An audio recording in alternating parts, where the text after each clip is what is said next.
All right, ladies and gentlemen, welcome to the Aegis Protectors League Grand Finals up between VBU Monster Mash and the Bing Chillers. My name is Jason Grip 5 and I have TDS with me. But before we get into all the camaraderie for the finals, we're going to go ahead and reveal our winner 2022 regular season All-Stars. In the top lane, we have Panzora from VBU Monster Mash. And the trio from Catalyst Wraith, we have Shady Gecko in the jungle, Vier from Catalyst Wraith in the middle lane. I'm a Jincell in the AD carry position. And for support, we have Snowlife from Team Ambition Valor. TDS, what are your thoughts on this season's All-Stars? I think first of all we need to make clear and put a lot of attention to this particular part. Regular season, because as a lot of people may notice, Pensora is the only one in the grand finals, but the other four perform exceptionally well during the regular season and as well in planes.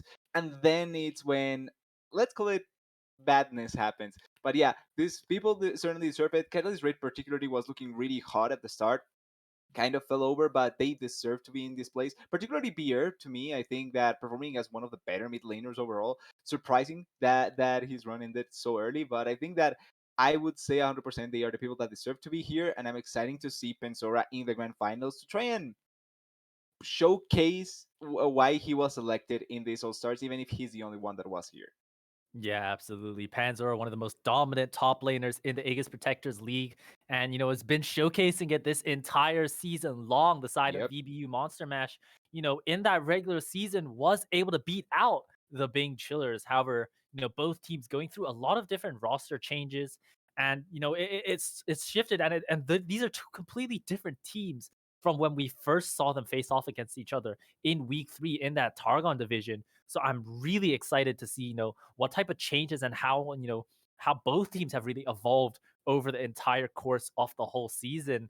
And I mean, obviously, the Catalyst Wraith upset to the side of Team Ambition Valor was huge. And it was definitely, thanks to the hands of someone like Snowlife, able to pull out the clutch plays in that support position to help Yep. TA Valor propel themselves on towards the next round against VBU, where they unfortunately did not manage to pick up the win. But Shady Echo, Vieira, Amin Jincell, definitely some of the best players in their position and absolutely deserving to see them in that all-star spot. Now, moving past the all-stars, this is the grand finals. After all, TDS, what are your thoughts about this whole bout? I know you, alongside Ayameki and Karita, are kind of coping here, voting for VBU when we know it's chiller season, baby. What are your thoughts? Well, I was honest with you guys before the call, and I'm still a little bit on that side. I will be straightforward with my opinion. I think BBU, even though I want to see them win and I think they have the possibility, it feels like Bing Cheaters really are coming as the really heavy favorites. They are a really strong team. They showcased it last week on stream how they dismantled their opposition so dominatingly. I'm not sure if that's a word, but I'll use it anyway.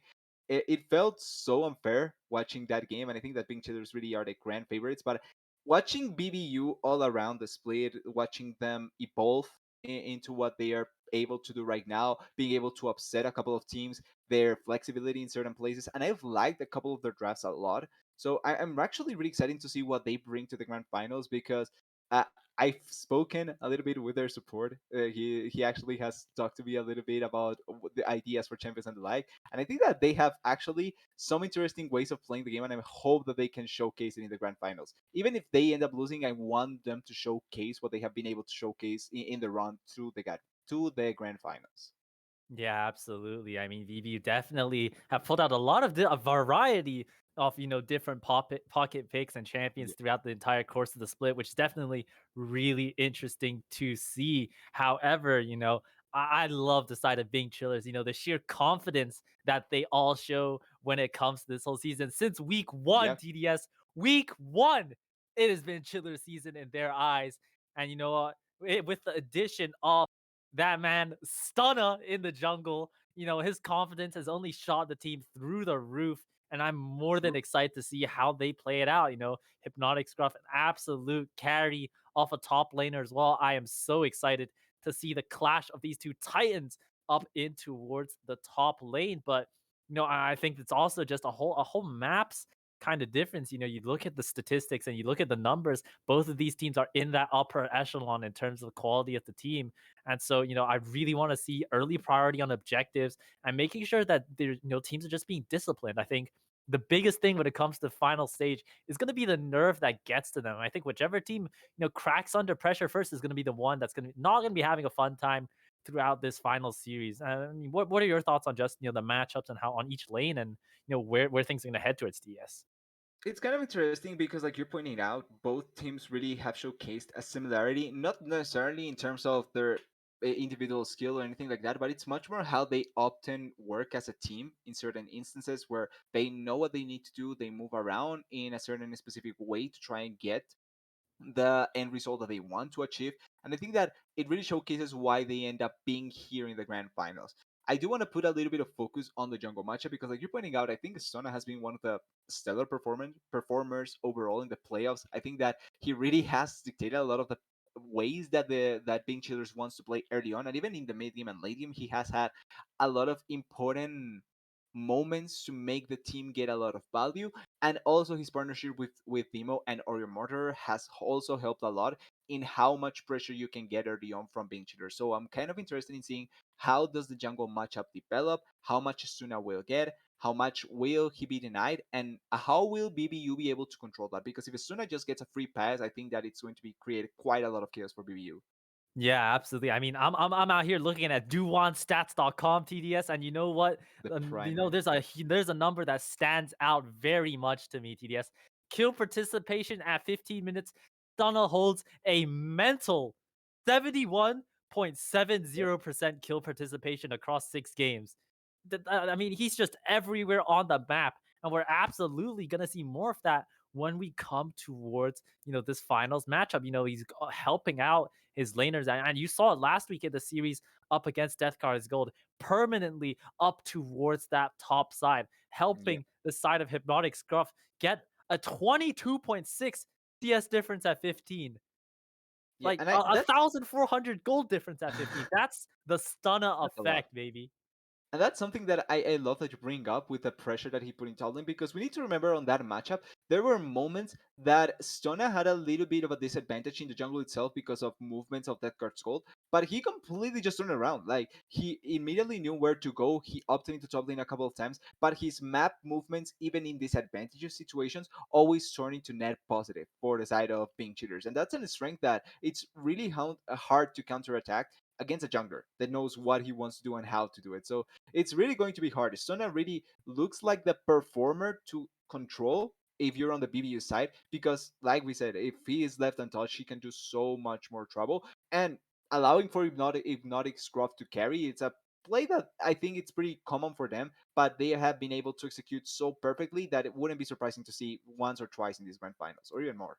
Yeah, absolutely. And I mean, on the side of VBU, their players are no slouch either. Flying Yep. Squirtle also, 68.52% kill participation at 15. These are both two junglers that are mental in that early game. They want to be active, they want to be on the map, making moves, taking names, kicking some ass right here, TDS. And Yep. with the way that both these two junglers are kind of stylistically matching up against each other, I'm really excited to see how that early game kind of chess game goes on in between those two junglers. And another thing as well, it talks about the lanes that they're helping.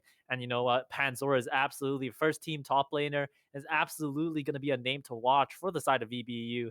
You look at his numbers as well, and those those CS difference numbers, those gold difference numbers are neck and neck with the side of Hypnotic Scruff. Upwards of 842 gold difference at 15, 14 CS difference at 15. These are both two laners who are so dominant and want to control the map. And I think a really big key here is actually how their bottom side is going to manage as Yeah. well.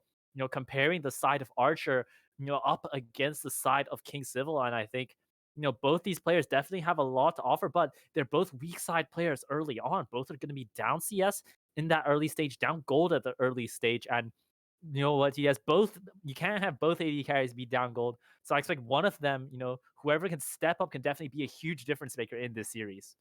Yeah, I think I remember last week watching King Civil get consistently dove by Nocturne in the bottom lane.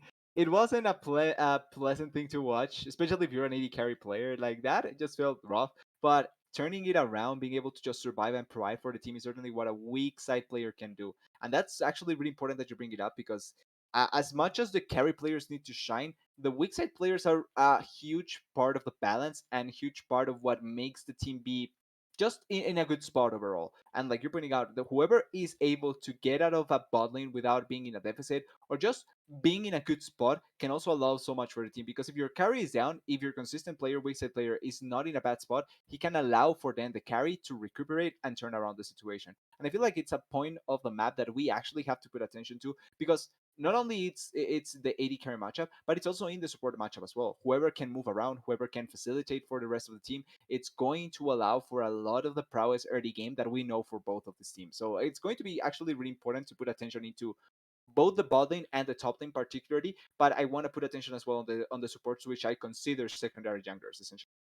Yeah, absolutely. And go back again, our numbers, the favorite thing here, TDS, Islamic Samurai, Yep.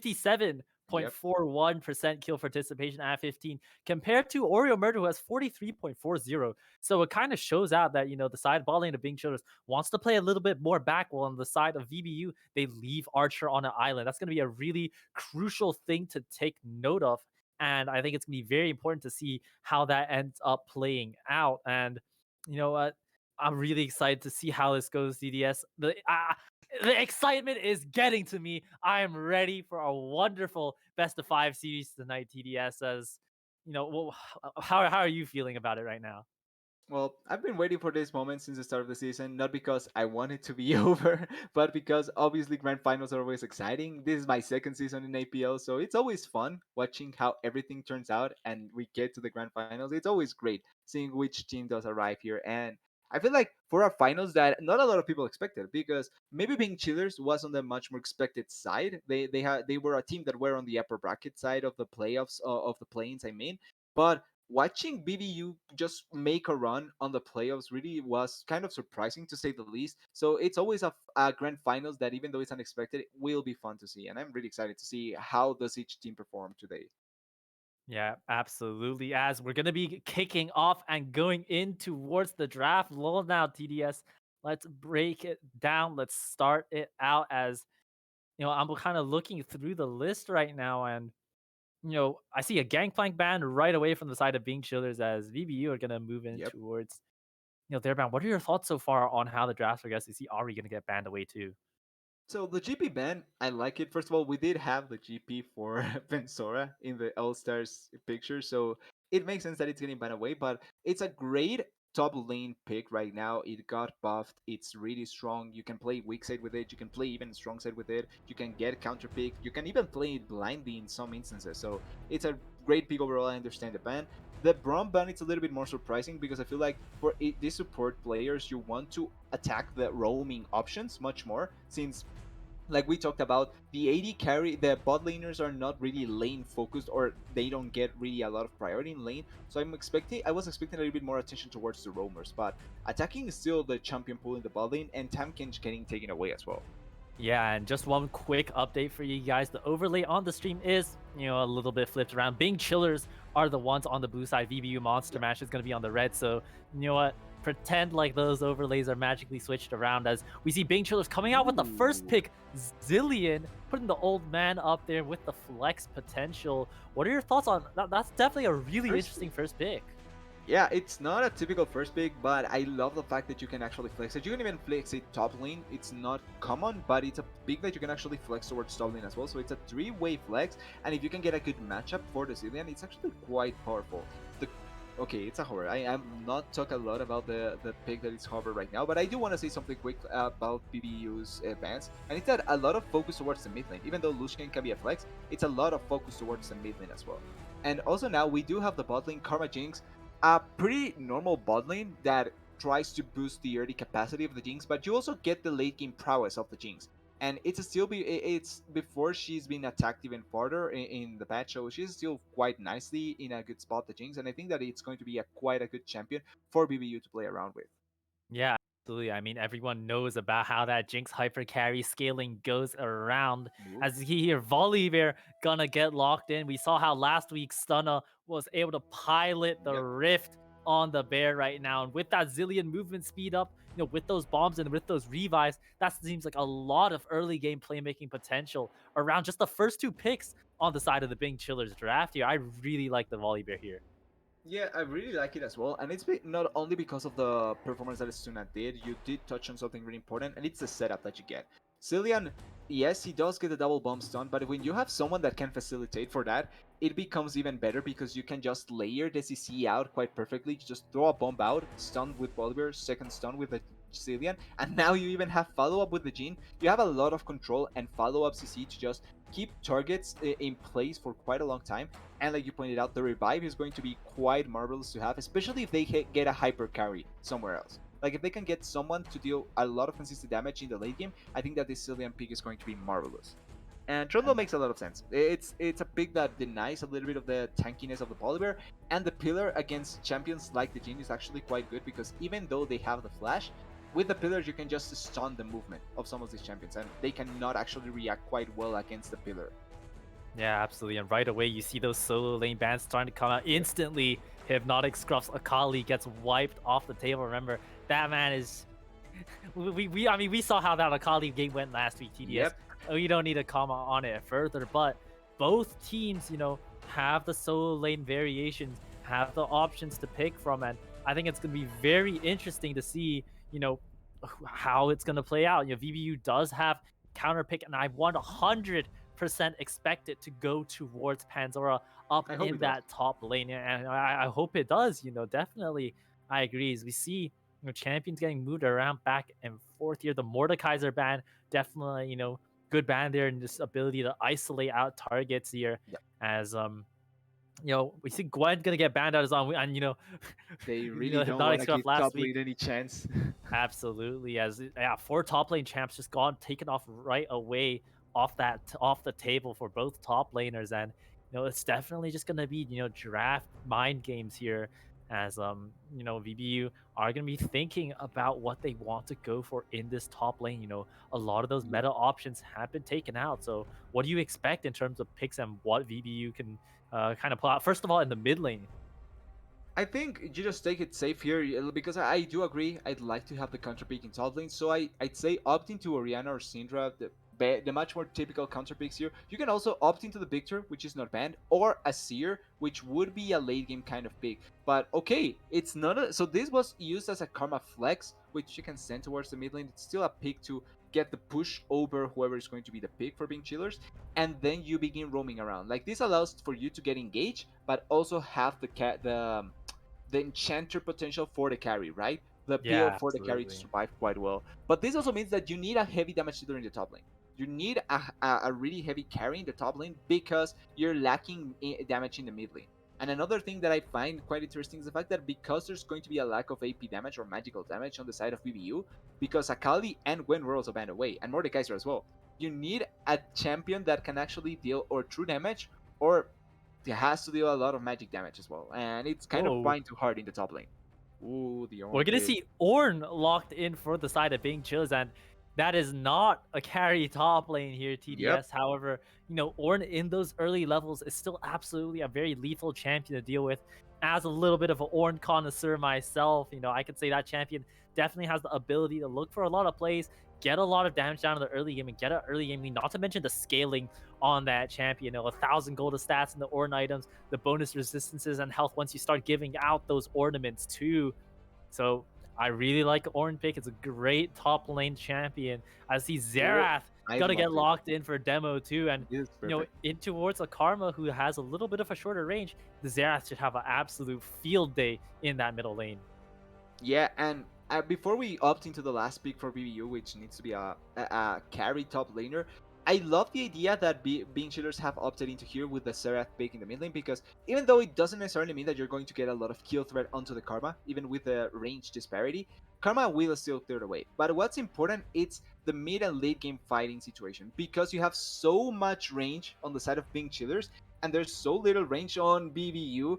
I'll go to that pick in a sec. You have so little range in BBU. If you can just play the team fights correctly with a poke and just the right distance, BBU realistically should not be able to do anything. And if they force a fight and Bing Chillers can disengage, it's going to be really rough for them to be able to turn around fights. I really like Bing Chillers' composition. Now, Darius as the last pick of BBU. We did say that they needed a carry top laner.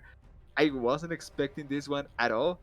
But I can find the merit in the Darius because he does have the bleeding, he has early game potential, and if he snowballs, he can kill a lot of these champions. Because one thing that Serath, Jhin, and well, not Silen, but Serath and Jhin have in particular is that they have not a lot of mobility. They will depend a lot on the Cillian to boost them up, and if they ever get caught out by the Darius, or they cannot just kite him back, the Darius will destroy them. I think that Yeah. that's the main idea that BBU has. Snowball the Darius and make him carry the game towards a spot where then Jinx would just destroy everyone. I think that has to be the idea, because if this Darius fails, you're essentially playing 4v5, 4v6. Yeah, absolutely. That's definitely going to be, a very key focal point. I'm going to be kind of on the lookout for, as you know what I saw it in a DL TDS. I saw Darius take over the game, and that Darius got Finals MVP. I So maybe Panzora is looking to recreate some of that here, as I saw the other side of the coin though. yeah, So I'm absolutely. not sure. I'm not sure if I'm super excited, but yeah, like it can happen. Absolutely. And with that all being said, we're gonna jump to our first of a couple breaks down the line in this stream while we wait for our spectator delay. Ladies and gentlemen, don't go anywhere. Get your predictions in. Come right back in a couple minutes for game one between Bing Chillers and VBU Monster Mash.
So hold our heads up high and beat the drums to what we love. Risk the follow, we have felt it all come crashing down from far above. Stars are rising, countless worlds colliding, only one will take it all. Can we bring to fall the giants? Can we make the final call? We are the warriors.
bring to fall the giants?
right, ladies and gentlemen, and welcome on towards Summoner's Rift for Game 1 between the Bing Chillers and VBU Monster Mash. And I didn't notice this TDS, but Federer is back in the lineup here for the side of VBU. Yeah, they have someone to play around with, maybe potentially now. And also, they are setting up for a level 1 in the bot lane. So if they can give a kill to Feather already, this is going to be exciting to see. Yeah, absolutely. So he's going to see an King early Civil. invade here in the bottom lane. Will We'll King see. Civil walk up? He's testing the Oh, water. Oh, he's going to spot them on that bottom half and immediately look at Stunna walking up towards that red buff, going for that instant word response here. And you know what? VBU took a little bit of a gamble and didn't pay off. They are going to continue for the late invade though, as we see no one has any items. So I think we just need to shuffle the menu a bit. But once again, getting spotted out on another ward.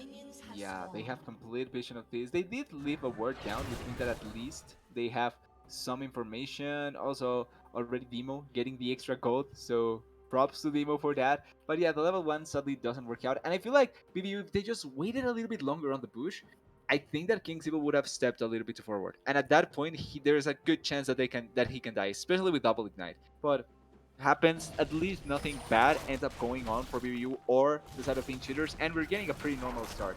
Opposing sides, by the way, so Sona potentially may just be playing towards protecting the bot lane a little bit and then looking for top lane. We do need to remember that it's tank against Darius, so it's going to be actually hard to put an advantage on the Ornn that is quite meaningful. But if the Ornn doesn't die, this is going to be a great game for the side of Pink Cheaters.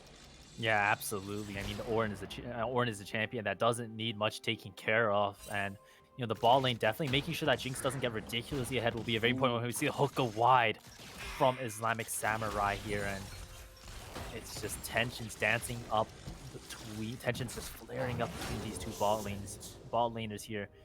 Who gets caught out first, who makes that first fatal mistake. The Nautilus hook pressure is really immense. And you see side of King Silver and Warrior Murder just not allowed to breathe near that minion wave.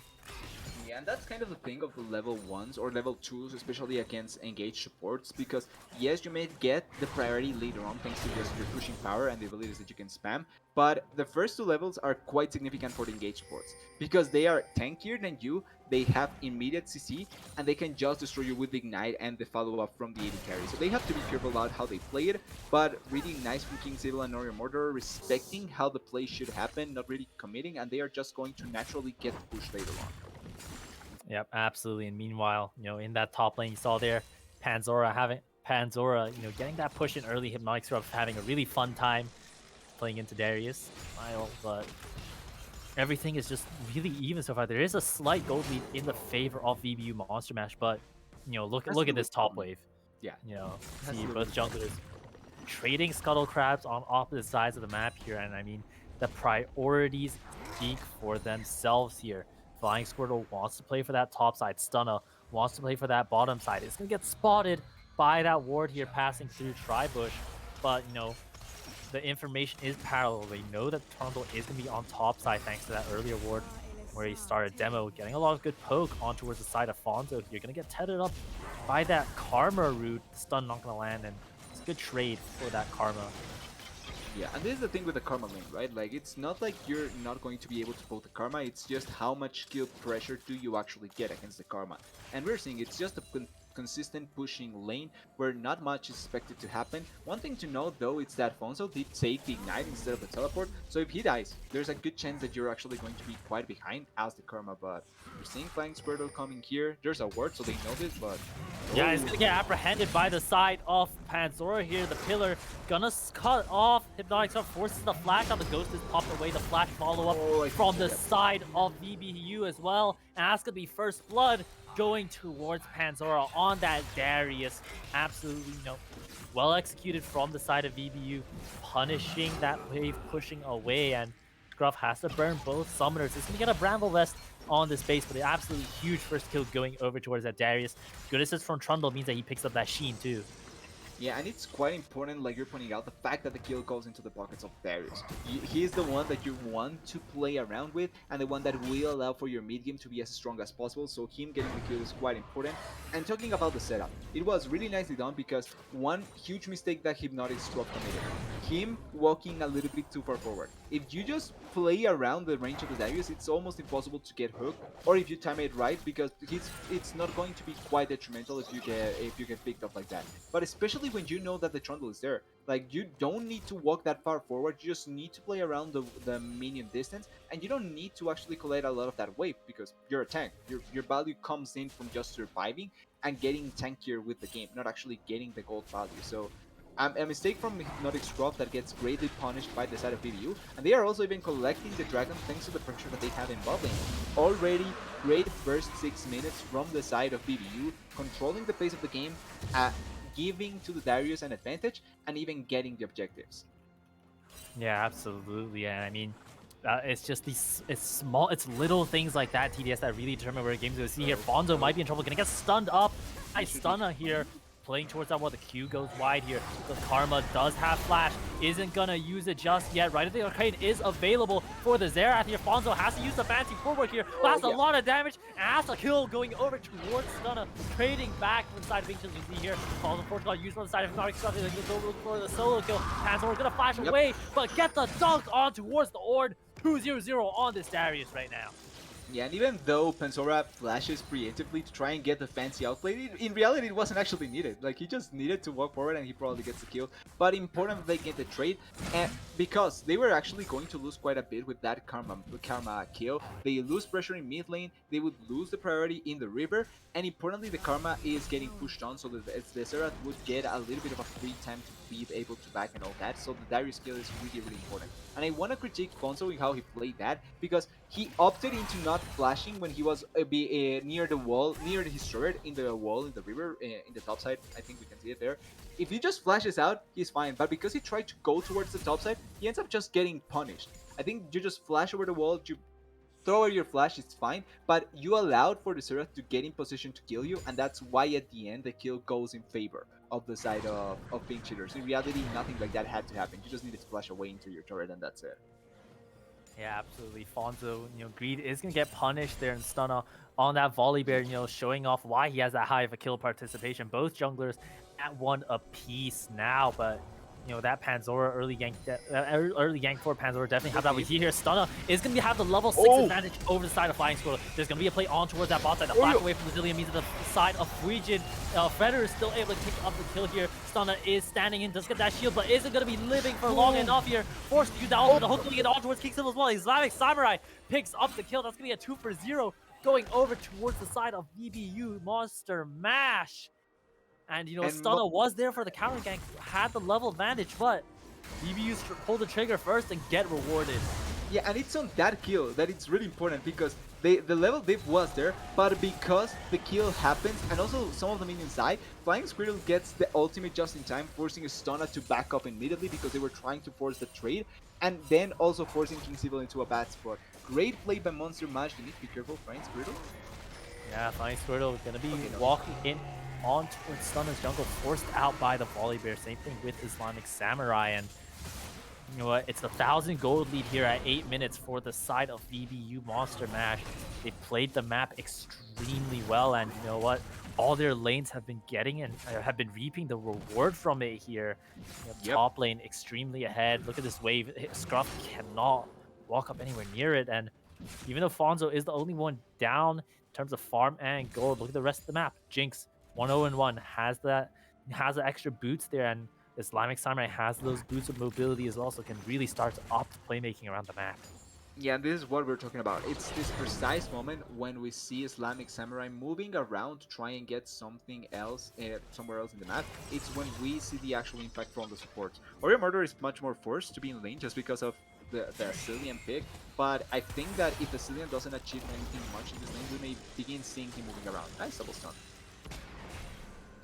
Yeah, absolutely. As you know, given how everything has been going, though, I mean, it's favoring the side of VBU. You know, you've got the scaling Jinx ahead. The volley bear hasn't been able to be as active as you'd want on the map, and you know, putting your top lane carry on a tank, you know, while you'd hope for it to be that, you know, there's some stability and that, you know, you are not at the risk of losing out that hard. You know, a single dingle up in the top lane and, you know, an extra gank means that, you know, your carry point is playing weak, and not exactly the most helpful here. And one thing I didn't mention in the stats, TDS, but prior to the series, both Panzora and Hypnotic Scruff had 10 solo kills each in the playoffs. This is here, top laners are starting to fight here. The Searing Charge used away, but Sultana just walking up, trying to escort the lane here. Flying Squirtle is here, and the Volley Bear wants to just leave the Ornn on an island here. The Subjugate going in on towards that Turtle, stealing the Assassin Blade, and Panzora on a killing spree right now with another dunk. And you know, the side of Big Chill is just looking a little bit lost there. Stunna wanted to look for the play here, but threw an E and then called it a day. Yeah, so the thing is that they were trying to bait the Darius in with the play, but then they got baited because great positioning by Flying Squirtle, he was on the spot, and that's a 2v2 that you can never fight. Yeah, that's a 2v2 that you can never fight because it's a Trundle with ultimate, it's a Darius with ultimate, and Ghost, and even though the ultimate from the Ornn and the Bolivar is there, that 2v2 is just simply so unplayable because you're not going to survive long enough, and one reset from the Darius means you're dead. Oh, Islamic Samurai? Yeah, Samurai might get caught out here. Is Jinx Trap's able to buy some space, but no, Stunna just jumps over them, giving the kill over to Oreo Murderer with the Zillion Bombs here. We see the right of the arcade being used Flash. And from downtown. Flash, Demo able to pick up kill, and the Big Chillers bottom half able to redeem a 2-for-0 play and the Dragon. Yeah, finally we're seeing the play out of the Bang Chiller side, and importantly, punishing the mistake from Islamic Samurai of overcommitting for this play. They knew that the Trundle was topside, they knew that they were focusing on the Herald, so they moved towards the bottom Vision. Islamic Samurai tried to put Vision down, but I really like that Bang Chillers knew that they could take advantage of that playing the topside, just moved around bot lane, where your Cillian and your Jhin are actually not in a bad spot, and they make the most out of that play. Getting 2 kills, 2 crucial kills back, and importantly, one of them going into the pockets of the Bolivar. I think it's quite important. I hope that they could give one to the Jhin because Jhin was going to be the strongest at this point in the mid game, but he still gets a lot of value. He just completed Gear Force, so this is where I think Bing Cheaters should begin looking to fight around the objectives and around this mid game because this is the best spot for them to get an advantage. Yeah, absolutely. I mean, the Rift Herald is there for usage, and Federer picking up some free tower plates, has that Kraken Slayer already completed, but Kingstonville also has that Gale Force, so, you know, both Mythics on both AD carries done is already. Fonzo going to be the recipient of some tower plates here. Stunna is going to be showing up on the map to try to dissuade the play here, but with no Xerath here just yet and no support moving off, that's going to be a lot of gold going in towards the pockets off that Karma, but once again, it's that man, Panzora, up in the top lane. 3-0-0. Looks like he'll be able to get his mythic item on the base here, and yeah, finishes that Triforce.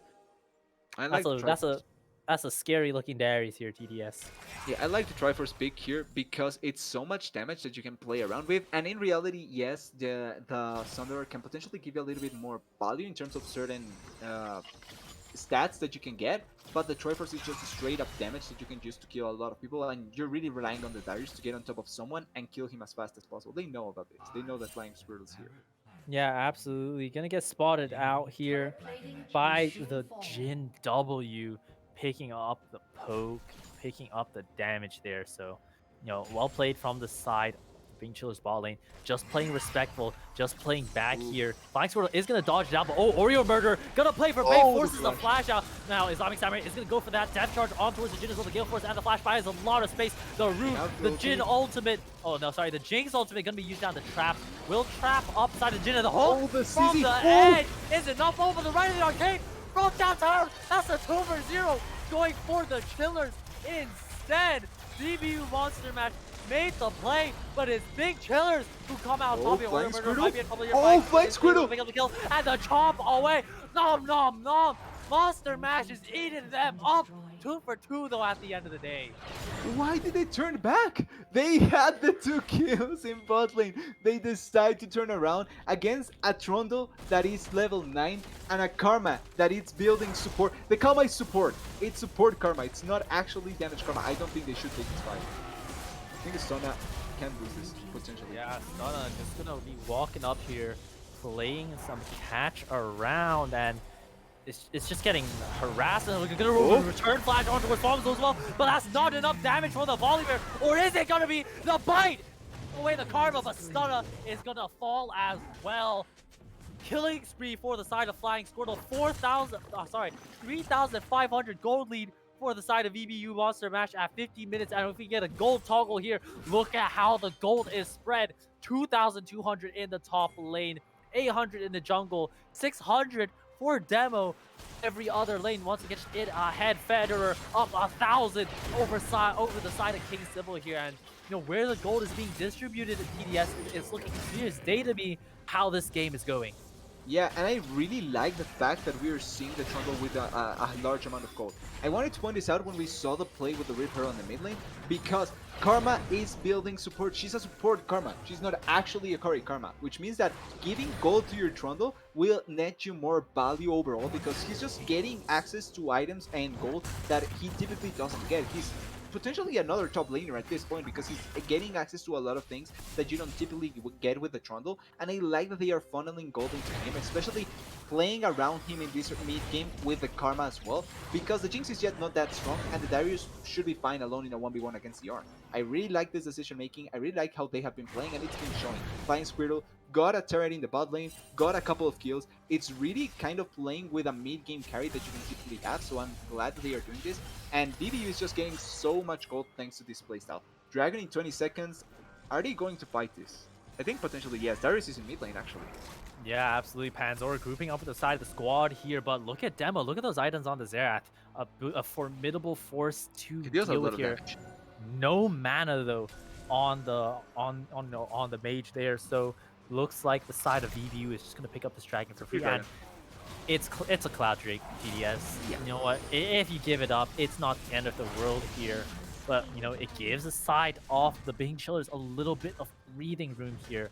Scruff should be able to look at this top tower, or maybe be able to pick up here. Do see Panzora booking it up there, so Scruff is gonna have to back away. But right now, you look at the map, you look at where the gold is, and those two ginormous bounties sitting on the side of Panzora, sitting on the head of Flying Squirtle, and that's definitely going to be a real worry here. You look at the bot lane, Federer up 60 CS against King Civil. The only redeeming factors is that middle lane Demo does have those two items. First in the map to have two items thanks to Futures Market, but every other champion, every other laner is just behind here, and the side of Bing Chillers need to get something going if they want to come back into this game here. We see here Lubov gonna get handed over towards the side of Demo here. Islamic Samurai playing for that Hex Slash, but they're just gonna get on out of there. Oh, not a Scruff. Yeah, Scruff is gonna be in trouble. And they said 5-man. 5-man top lane, baby.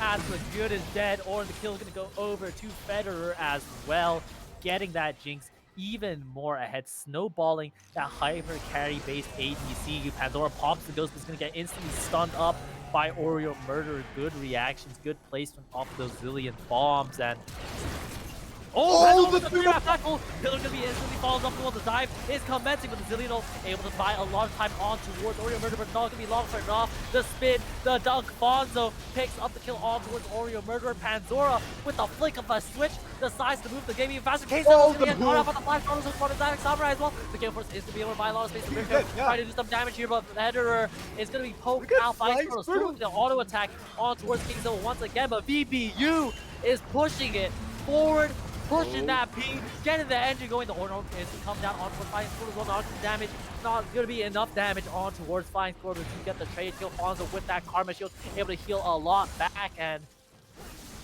VBU are dominating on all cylinders here, making it happen, picking up the huge win on the team fight there. I believe an extended play went 3 for 1 in their favor. Yeah, I think that just King Civil, Oreo, and if not, it's Straw died. Those were the three in the overall play. But I do gotta say, look at your MVP in the top lane, Panzora, just flashing in with the 3-man hook, or pull, pull with a 3-man pull, just getting the teamfight win for the side of VBU. And that's the kind of plays that we don't typically see from a Darius. Like, he's much more of the kind of champion that just gets from the side and kills everybody, but immediately engaging on the play and forcing the play to happen. But great follow-up, apart from just the play from Panzora, great follow-up from VBU. They get the turret, they get the kills, they net an even more important gold lead, And even though they don't take the inhibitor, it's fine because they get the turret. Like there's a place where if they can control the other side of the map completely or one side of the map, they can allow for the Darius to just split push and get value. Oh, King Civil. Yeah, King Civil is just has to be so careful on this Jhin right now. Down 70 CS at 20 minutes here. I mean, he's on pace for 5 CS per minute here, TDS. And it's not enough. Surprising. Yeah, you look at the item discrepancy here. Jinx has that last whisper, has the crit cloak as well, and Jhin has a longsword. And boots. And boots, of course, Boots. man. I mean, But yeah, it's a difference that we don't typically see. Even in the game where King Civil was getting completely engaged on, like yo, speaking of engagement, flash. Demo gonna get blown up in the King side Civil? of VBU Monster Mash. They want to look for more here. Flash forced away from King Civil as well. Islamic Samurai playing with the angles, playing with the Nautilus hook, and playing with this booty here. Big Chillers are getting eaten up outside of VBU right now.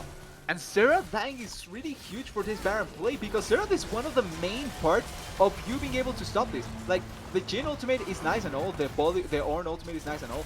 Ostona is really forced to be the one that steals this, but they don't need to fight, they don't need to even force the Baron. Look at their health bars. They're still so healthy. This is a play that barely made a scratch on the side of VBU. Yeah, they're catching out Hypnotic stuff here. Gonna force the flash and searing charge away, and it's gonna be down to Stunna to see if he can pick off that steal. But it's that man in the top lane, Panzora, giving chase on towards the volley bear. Stunna is gonna jump on it. They're gonna look on. Oh, they're gonna blow up the Jinx first. The shield is gonna buy a lot of time here, but 5 Squirrels ensemble. Hypnotic is gonna get a searing charge on towards the side of 2 here. Civil and Oreo Murder are playing in the wings. Demo picks the kill on towards the Exilus Samurai. This might be the fight. That big Chiller's one. 5 Squirtle. Oh, it's gonna get the back off the hand. Yeah, this is it. Big Chiller's one. Civil is dancing away, but Pandora's on a rampage right now. The Darius is just unstoppable, and Bonzo is juicing him up. Double kill going over towards the Darius, and it's just going to be Oreo Murder up in that top lane running away. VBU wants to push in for that inhibitor. Huge fight for the side of Monster Mash, and the Big Chillers are looking a little bit overheated right now. They can't find an answer. Yeah, they may kill the crazy Gunner in the Jinx, but you can stop the bleeding. Darius will just run you over and make you bleed till you're dying. And to not take credit from anything as well, Flying Squirtle also played like a carry that fight, and this is the value out of the Karma. You don't need to have your Jinxer, even though she's one of your main carries. You don't need her to be alive, as long as you have the Karma to buff up the Trundle and the Darius. And this also goes to the merit of why the giving gold to the Trundle is valuable. Because your mid laner is not the carry, it's your jungle. This is all falling in place for VBU. In this first game, they get the Baron, they get the teamfight win, they get the Dragon. They are bound to be able to put a couple of nails on the coffin in 23 minutes. Yeah, I mean, it's 23 minutes and it's already looking so difficult. Look at Federer picking up that red buff, and look at that lead. 3,000 in the jungle, 3,000 in the AD carry position. It doesn't matter if Fonzo is down 800 on that middle lane. You look at everywhere else, and it is not looking very optimal here, as people would say.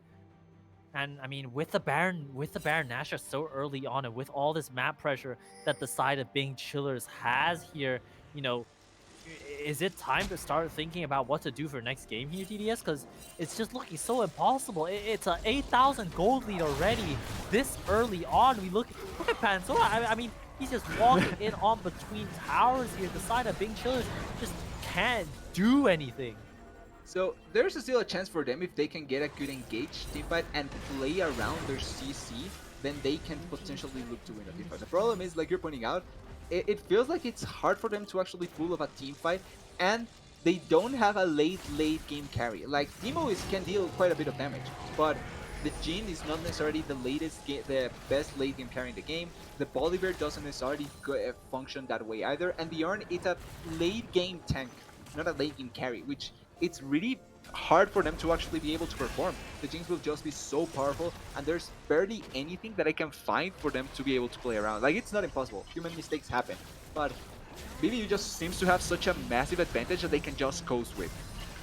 Yeah, absolutely. They're going to be pushing in on towards this middle lane inhibitor here, and with the one down in top lane as well, the side of Bing Chillers just don't have any form of presence on the map right now. I mean, at this rate, TDS, we're gonna see a Flame Horizon in the bottommost lane of Summoner's Rift.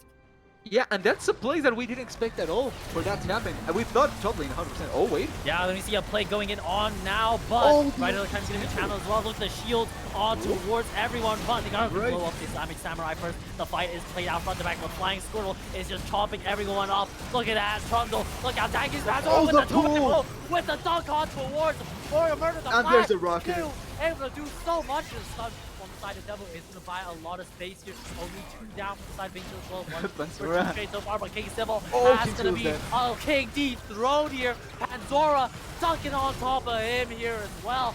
And it looks like the side of That's BBU it? Monster Mash want to push for the game here. 25 minutes in towards the match here. 11,000 gold lead. TDS, BBU Monster Mash are going to take a 1-0 series lead. Yeah, and I want you to focus on 2 particular players in this game. King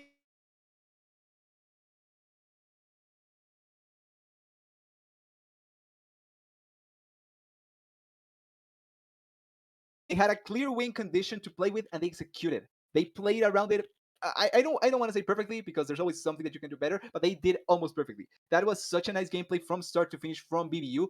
And there's also another thing that I think we need to put a lot of attention on, and it's the bot lane. Like we talk about weak side players and who will get an advantage, right? But Federer he almost Flame Horizon King Civil, like you pointed out, almost 2 minions away from Flame Horizoning the Jin.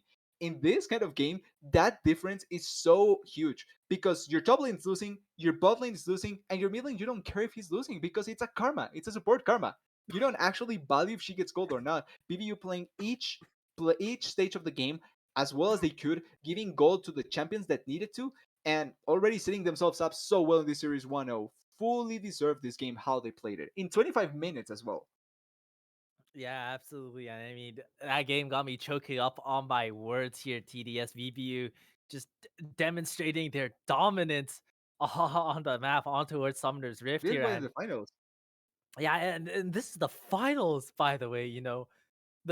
I mean, I think a huge mistake was the fact that they put Scruff on Ornn, and Yeah, that's your carry top laner. Or you're not supposed to put him on a weak side champion. I yeah. think it's gonna be a good wake up call for the side of Bing Chillers. It's gonna be a really good slap in the face, and given that they have side selection next game, if I don't see an adjustment, it's just gonna look like a complete wash here on out. But with that all being said, ladies and gentlemen, we're going to jump to a short break as both teams are going to go back to the drawing board. We'll be right back for game 2 between Bing Chillers and VBU Monster Mash real soon, so don't go anywhere. Everybody panic. Hold on. I'm about to say something really cool. 3, 41, 9, and lift off! No one dies screaming without me. I feel like I forgot to shoot something. You're starting to bore me. She's such a loser, always ready to cry. Ah, come on. What's the worst that could happen?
right, ladies and gentlemen, welcome back on towards game two draft between VBU Monster Mash and Bing Chillers. As going in towards this draft phase, we see the same couple of bands going through the Ari, the Vigar, the Gangplank.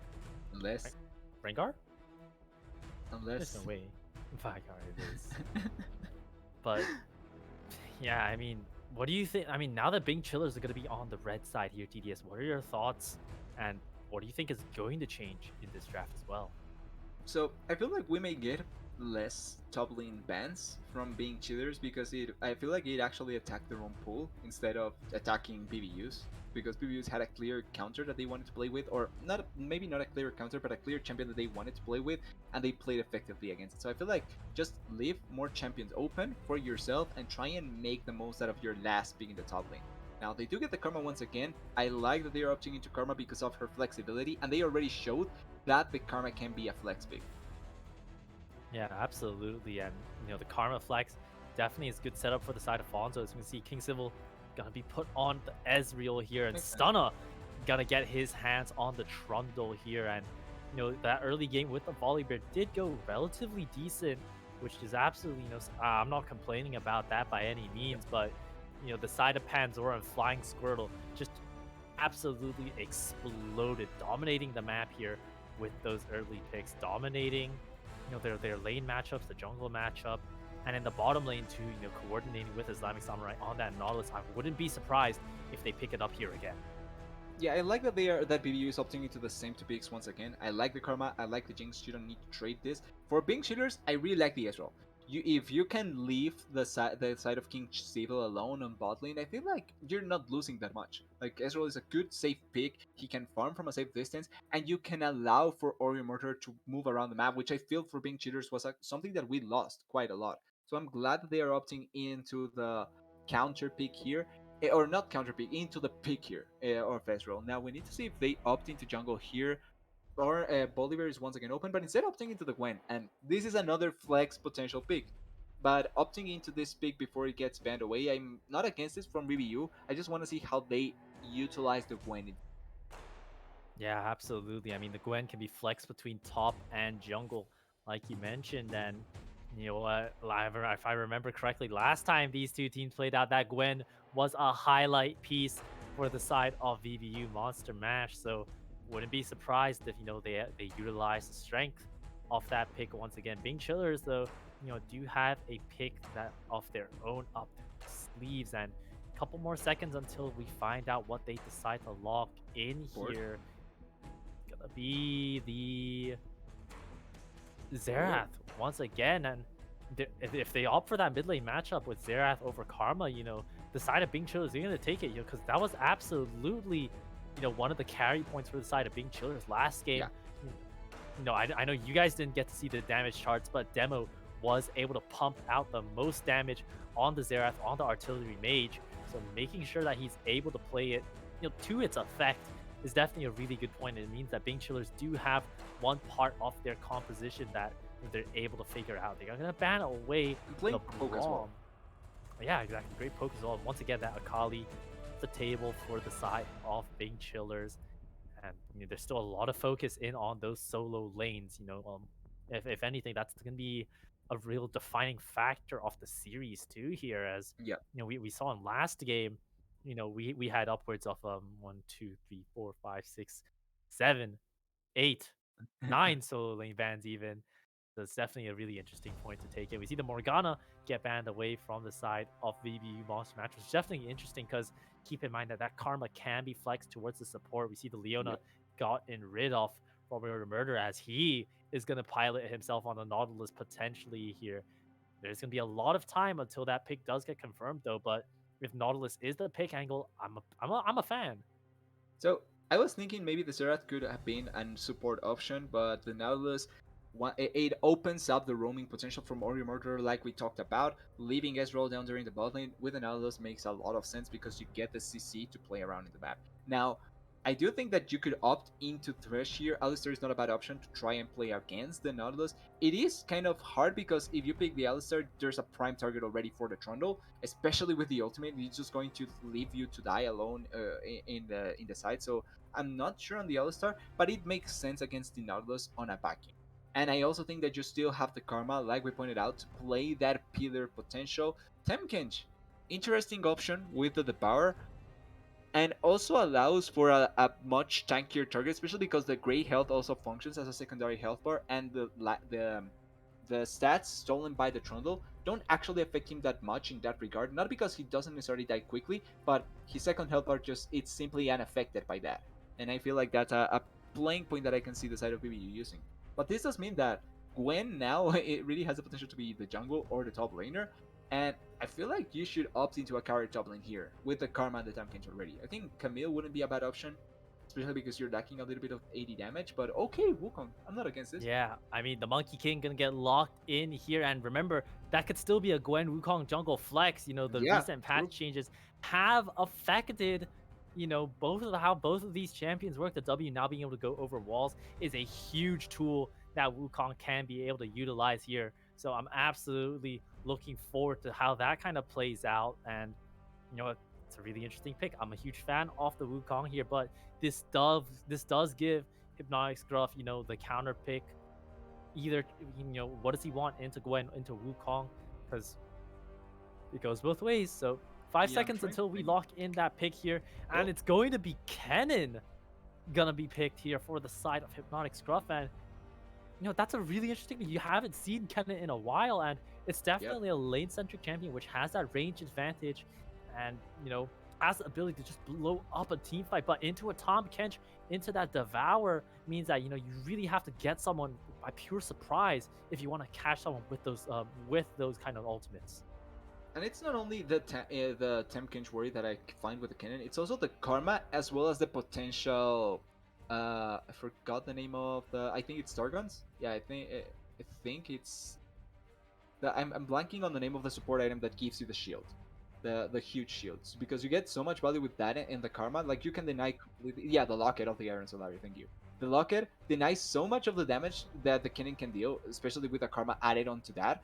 And if you can deny the immediate engage damage from the Kennen, then the follow-up can be a little bit lacking on the side of being cheaters. Like I can kind of see the play that they may opt into with Kennen engaging, and then from like 3 miles away you fire with the Serath and the Ezreal, and you clean up a target like that. The problem is that you're really banking on the Kennen being able to get most of the damage out, or at least get them in position so that the rest of the Mercs can clean them up.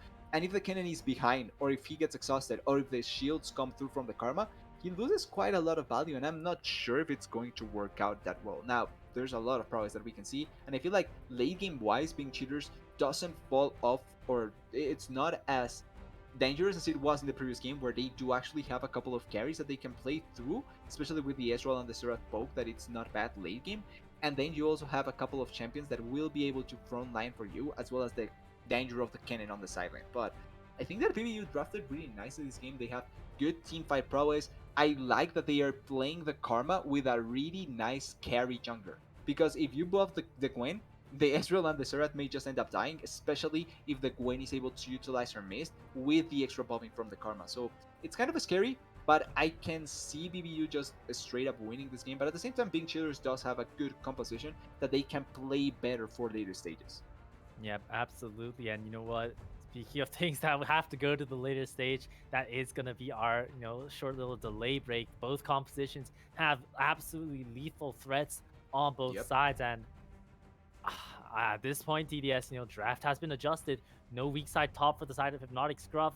We're going to have to wait for our spectator delay break to see how the changes in draft are going to play out for both teams. So, ladies and gentlemen, don't go anywhere. And we'll be right back with game 2 between VBU Monster Mash and the Bing Chillers.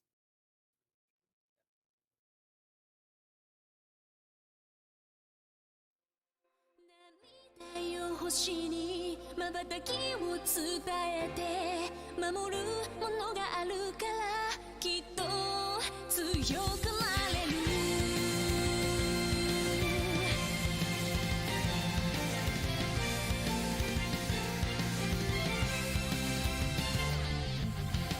語るべき言葉なくした星の守りでは時の果て夢の果て闇に立ちすくんだ風を呼んでみたんだ空に向けて誰かを呼んでみたんだ光も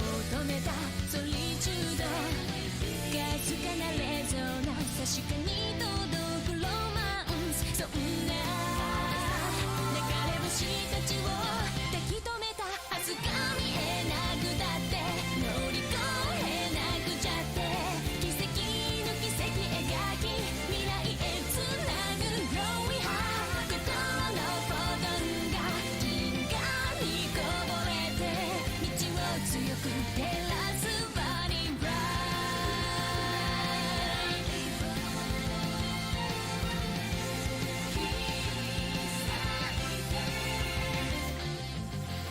それぞれの思い秘めた星の守り手は空からの勝負声に導かれた重ねる手と手には言葉なんかより伝わることがある熱い心通じ合った確かなレゾナンス見つけるのはエッセンス目指した意識の先がディスティネーション答えが見えなくてくじけそうになって支え合い誓い合う絆でつなぐシャイニースマイル心のフォトンが銀河に溢れて道を開く鍵はマイスターライト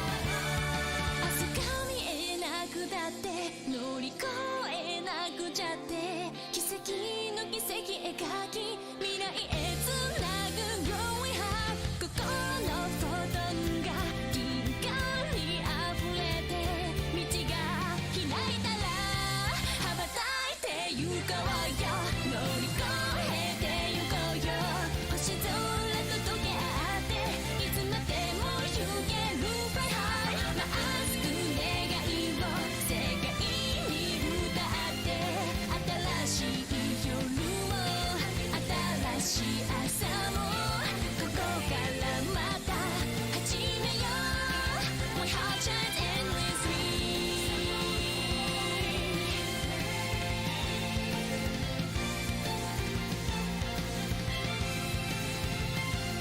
飛び立て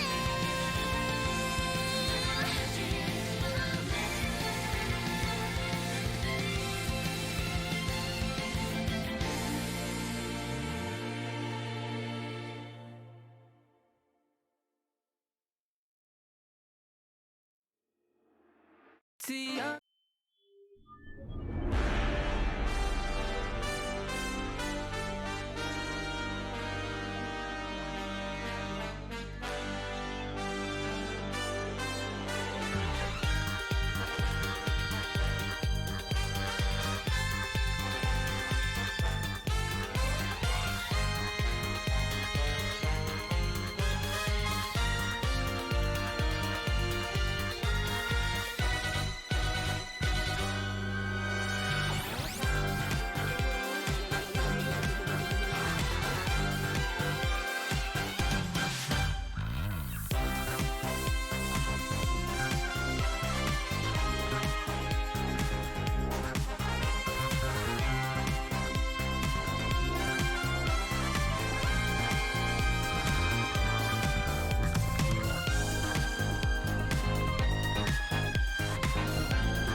right, ladies and gentlemen, welcome on towards Summoner's Rift. Once again, VBU Monster Mash on the blue side here, being Chillers on the red. What Jinx skin is that? Is that Welcome Bowcat? to Summoner's Rift. No, it's not. I'm pretty. We saw it in the previous game, but I'm not sure which one is that. 30 seconds until Space minions Odyssey. spawn. That could be the angle there. think But it's a it Chroma. looks like, yeah, it looks like it is going to be a 5-stack angle for the side of VBU Monster Mash, though being Chillers going to opt for that 5-point in the response here. See, Oreo Murder actually put a ward in that middle bush here, to start off the lane. So, a lot of different mind games going on with Vision being played around. Definitely very interesting to think about. They're very interesting to look at.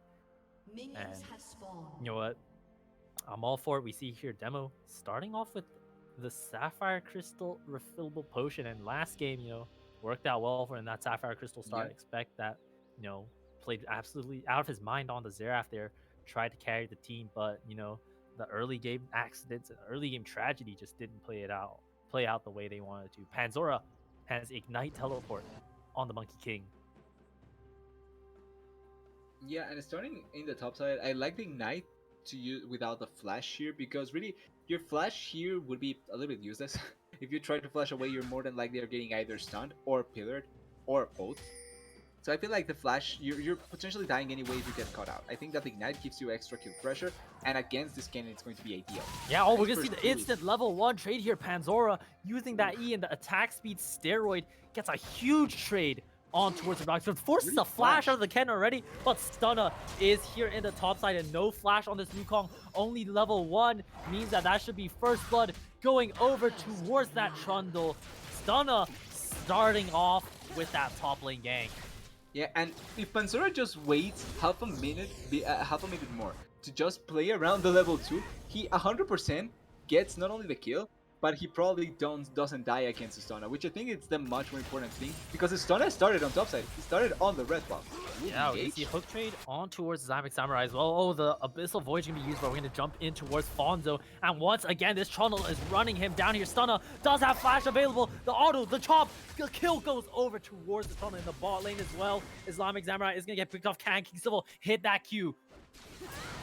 Oh, he's auto texting. I mean, it's a 4-for-0 start for the side of the Chillers, and they're gonna say forget about game 1 here, VBU. The Chillers are here to play, starting it off huge here, getting that early game lead, even though Flying Squirtle is able to counter jungle the hell out of Stunna here. 2 kills on the board for the Troll is something that he will absolutely not complain about.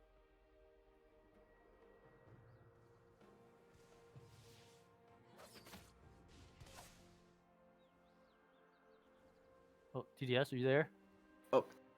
Yeah, sorry. So the Trundle, yes, he does get the 2 kills. He does get a little bit interrupted in terms of the jungle, because he's 23-8. He has one more camp that he can go to after the Scuttle Crab. But yeah, a 4-0 start is so important, and I really don't understand why the hell was Fonzo there. Unless they get this kill, which I'm not even sure they can get. Yeah, they're gonna look for a play on towards Fonzo here. The pillar is available from the side of Stunna, but Panzora is here. Is gonna get spotted out here. Stunna has no flash, has to find a way to get out of there. Flying Squirtle pops the ghost and is just running at the Trundle, but safety up the tower is gonna keep him out for now. But look at Flying Squirtle, 27 farm up, so many camps on the head of Stunna right now, and still has his entire blue side to clear. This is going to be a huge jungle gap in farm early on, but Stunna able to pick up that Sheen and Longsword means that he's not losing out on the most. It's honestly, that's the only saving grace for the side of VBU already. Just the fact that Flying Squirtle is so far ahead, and the fact that the Gwen is so far ahead is actually quite important. Maybe not in the sense that she's going to turn around the game completely at this point, but if the game doesn't snowball out of control in the next 10 minutes or the like this lead that the Gwen will continue to get over can be meaningful. If she gets 2 items quick, you can just buff her up as Fonzo, and you really don't care what happened in the early game. She can just carry a lot of the situations. Now, I do think that one of the main problems is going to be defaulting, because the Ezreal not only having the 2-kill lead, but potentially even just a plate lead and a lot of just opening for Oreo Murder later on is going to be important. And I think that that's how the side of Pink Cheaters needs to play around with, because they need to be able to snowball this lead that they already got.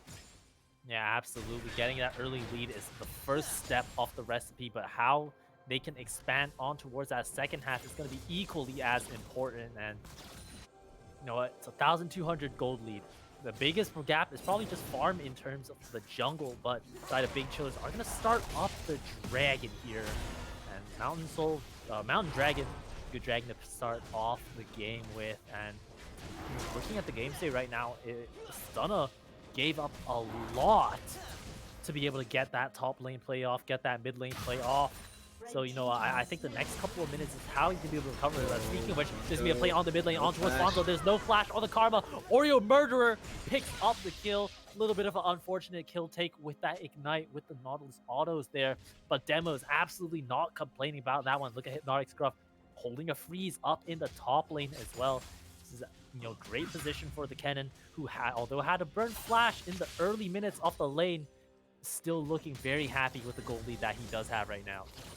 Yeah, and that's I'm kind of surprised seeing Pensora not be a little more aggressive there, because you know 100% that the Trundle is spot side. Like, you just saw the dragon die. There's not a chance that the Trundle can cover that distance in 5 seconds. So it was bound to be much more aggressive from the Wukong, not allow for the freeze to happen. He did break the freeze up, which allows for him to back now and at least be a little more stronger on lane, but it's still a lead that the side of Pink Cheaters needs to make the most out of. And I like that we're seeing Flying Squirtle being accompanied by Islamic Samurai, because already at level 6, if you find Stunna in the jungle or anyone in the jungle, Flying Squirtle can actually kill them. So I think that this is a good chance for them to make more use out of Flying Squirtle. I do want to say though that Fonzo dying mid lane that you're pointing out, it's sad that the kill goes to Order Murderer, but it's a kill nonetheless, and you're trying to stun this Karma as much as you can, because she's opting into the support build, which means that she just needs one item and she begins to actually become a champion. And as long as you can stun her for as long as you can, that's going to be quite ideal for you. It's not going to be that much, but any time that you take from the Karma to become a champion, it's time that you value quite a lot. Yeah, absolutely. And, you know, we talk about Karma, great utility values, has that Ignite as well, which, you know, onto it, if you hit that onto as a squishy target, that is going to be a lot of damage. However, you know, the thing is, being 0-2-0 right now, down a decent amount of gold, not the way you want to start out here. We see Stunna coming up towards that top side with that big wave crashing in on towards the top lane tower. They might want to go for a dive here. Stunna might want to look for an invade. Remember, level 5 to level 6 plus Flying Squirtle. Just use Smite. Gwen is immune. Gonna put down the pass there, but Fonzo might be the one that's collapsed on here. Stunna looks like he just wants to run it on out. The root is gonna go down on towards the tunnel here. Hypnotic Stuff is gonna stun up Panzora here. They're gonna focus everything on towards the Wukong. Right in the arcade. They want to pick up the shutdown. No, Panzora takes the kill. And Scruff on 1 HP can't find the monkey. And it looks like it's going to be a 2-for-0 for the side of VBU. Monster Mash Samurai is here as well as Oreo Murder does have flash available. The lick going in on towards the Nautilus as well. The flash from the Nautilus able to keep himself alive. The Missile Boy is going to be able to knock him up. Will they be able to get the kill? Oh, he's on a sliver of health. Is able to walk it on out the shield as well. Fonzo, he's taking tower. He's taking so much damage. Stunna is right there though. And this is a shit show TDS. And it's going to be Demo picking up the kill at the end of it. Yeah, already when the Nautilus is able to run away after the tank engage, you just disengage. That's it. Like, you cannot continue following that out because the Trundle is already up. You know the timers are not that long. A play that, even though it's still great for the side of VBU, because look at the gold lead. It's actually much less than it was previously. Like, it's just it's less than 1,000 gold actually. And this is actually so important because the Gwen got a kill, the Wukong got a kill. Yes, Karma died, but like I've pointed out previously a lot of times, who cares about the Karma? She's a support. You just want her to get one item and that's it. That's all you care. But the gold value for the side of VBU is actually so high, and already making this Gwen snowball is so important. If not for that mistake out of Fonzo, I really think that this would have been such a huge difference for the side of VBU. Setting up a potential dive even. Absolutely. Flying Squirtle does have that ultimate available. Panzora ultimate almost ticked up there. Ignite isn't going to be available, which is a little bit of a shame. We've seen the bot lane, big symbol, picking up the kill on towards Federer. The double kill on towards Islamic Samurai. And that's the 0-4-0 bot lane now. It's going to be a 3-man in the top lane here. Marshall does have ultimate, tries to clear as much as he can. Panzora taking up a lot of that tower, but the armor resistance and not the grit, but just the Herald. resistances Wukong gets is able to get the kill over. So it's going to be a 1-for-2. Scruff is getting targeted out here, but Civil picking up so many tower plates on the bottom half. This Ezreal is definitely going to be a carry point in this game here, TDS. Yeah, but it's coming to the point that we were talking about, right? We need to be careful about this. Yeah, Yeah, the control ward is going to spot them out here, but the pressure that Stun and Oreo Murder are going to be able to buy means that they have to force them on out of there. First tower is going to go on the top side, but Zombie Samurai is going to get hooked up by the nozzles. Does have the flash, does have that gray health shield to be able to buy a lot. Subjugate going in onto a Samurai as well. Oh, the flash! The E fort from Civil means that Demo can use the right of the arcane and snipe it up. Demo 2-0 and 1 has that shutdown on the Xerath right now. And even though Scruff is having a nightmare time in the top lane, it's his bottom half friends that are smiling in the end. Yeah, and this is where you have to question quite a lot the side of Federer and Islamic Samurai. You cannot walk forward. You have no pressure. You know that the mid lane will not be able to support you because he's coming off the top lane. So you have to abandon that wave. Yeah, it's harsh, but the difference in CS is actually not that big, even with all that is happening. So I don't really know what they are so pressured to get towards the lane. Like, in reality, if they lose a turret, that it's actually nice because it opens up the potential for the Jinx to just free farm near her turret and nothing will be lost. But all in all, great play to respond from the side of being cheaters after the play that happened in the top lane. And with that, they also collect the second dragon, opening up for a potential Infernal Soul. It's going to be so good for them, especially with their poke damage.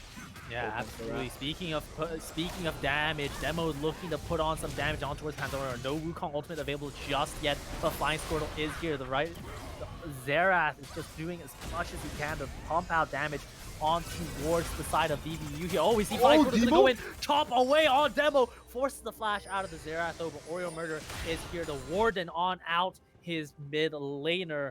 Nordic Scruff chilling in the top lane, has a decent CS lead here and a little bit of a freeze, which is absolutely positive. But right now, it's just a split map between two teams. Always Panzora using that W to get on over the wall, but the Death Charge coming in, the top catch. Devour is going to be able to save the Wukong here, and Panzora picks up the kill on towards Oreo Murder. Wukong can jump over walls now, Oreo. Don't forget that, my friend. Yeah, it's quite nice that they do get the kill like that, and even though it's a kill onto a support, it's still gold that it's going on to Panzora, especially because of the freeze that we saw in top lane. Getting that kill for the Wukong is actually quite important. He may begin to lag a little bit in gold. Like, I'd like to see the gold difference just because I think that Cannon, it's close by. Okay, 900 gold, so it's not that bad as I thought, but it was turning into a potential thing that you should be careful about. And the fact that the Wukong still gets gold in another place in the map is really important for BBU. They are still behind in gold.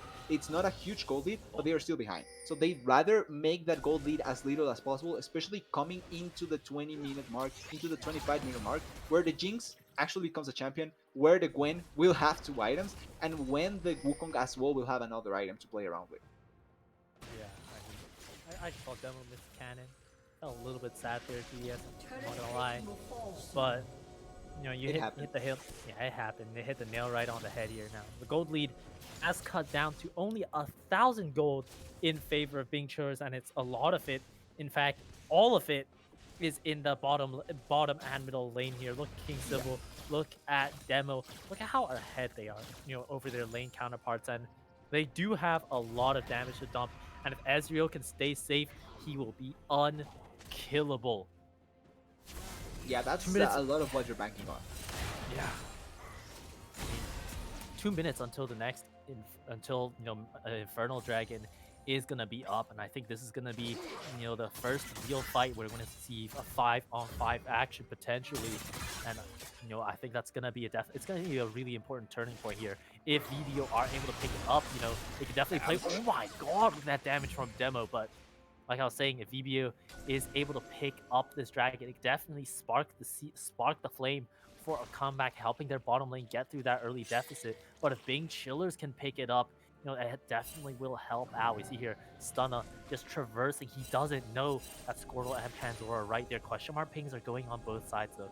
Stunna just playing it slow, wants to sit on back, play for the counter gank. Don't blast plant in there, my friend. Is just gonna walk on out here. Pandora and Flying Squirtle just posturing, and Stunna, he's just playing a guessing game here. Does Oreo Murder ward that spot? Does he try catch him out here? Oh, he's got... Oh my god. Okay, they didn't see him though. They still don't know that Pensora and Flying Squirrel are there.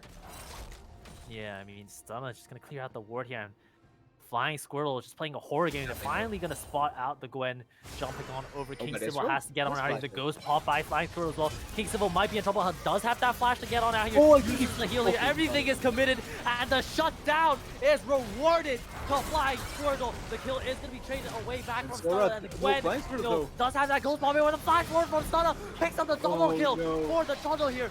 Federer has to flash away and is going to get on out of there. The Abyssal Voyage from Islamic Samurai means that he can be escorted on out of there. But Flying Squirtle with that huge shutdown. Oh, Hypnotic Scruff for the Goblin from Leon with Fonzo in the top lane. It's going to be a single dingle. Potentially going to chase down Fonzo here.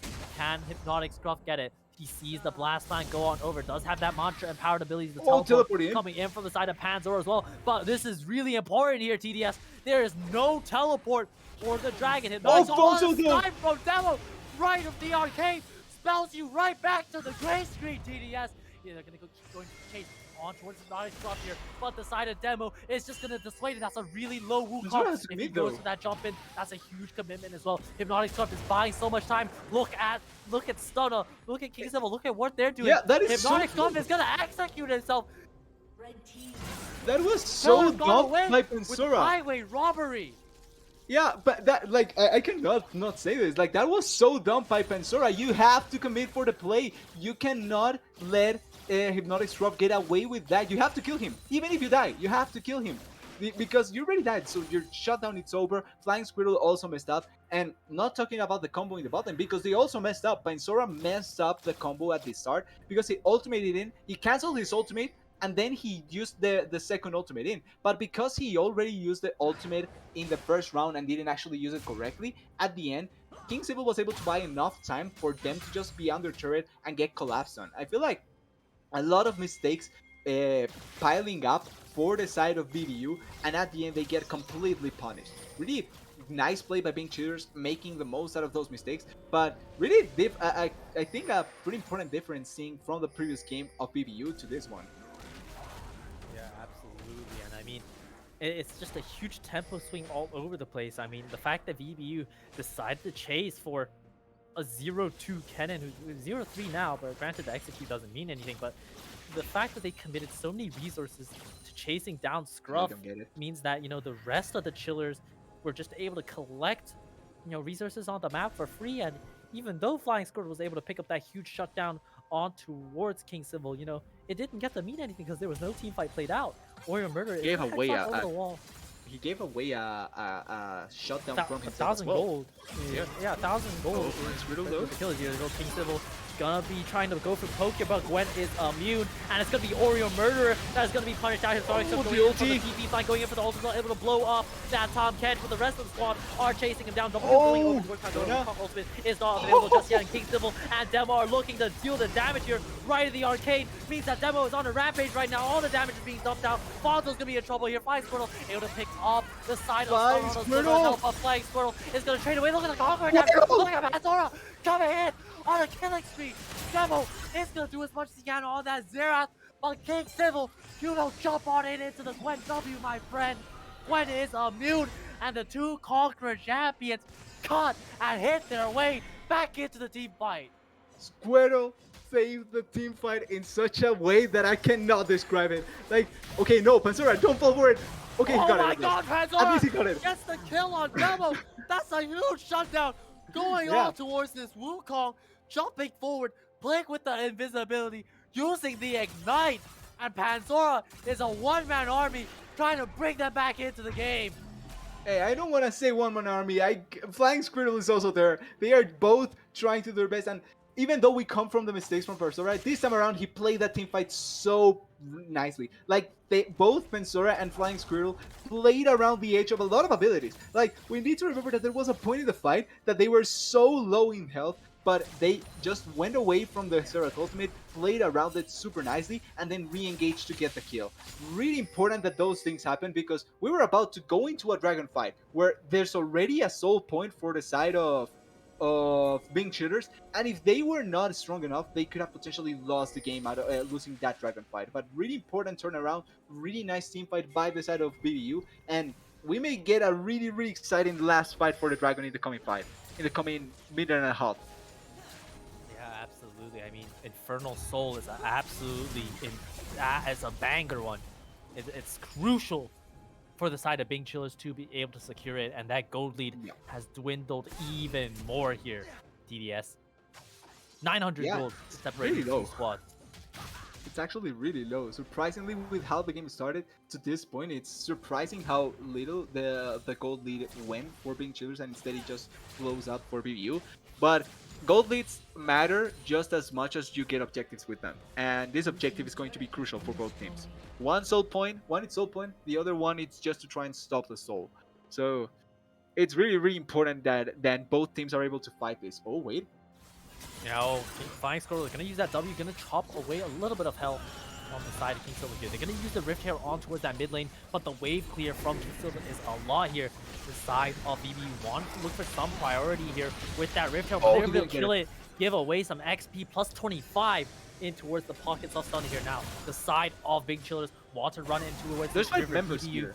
are waiting in the mist.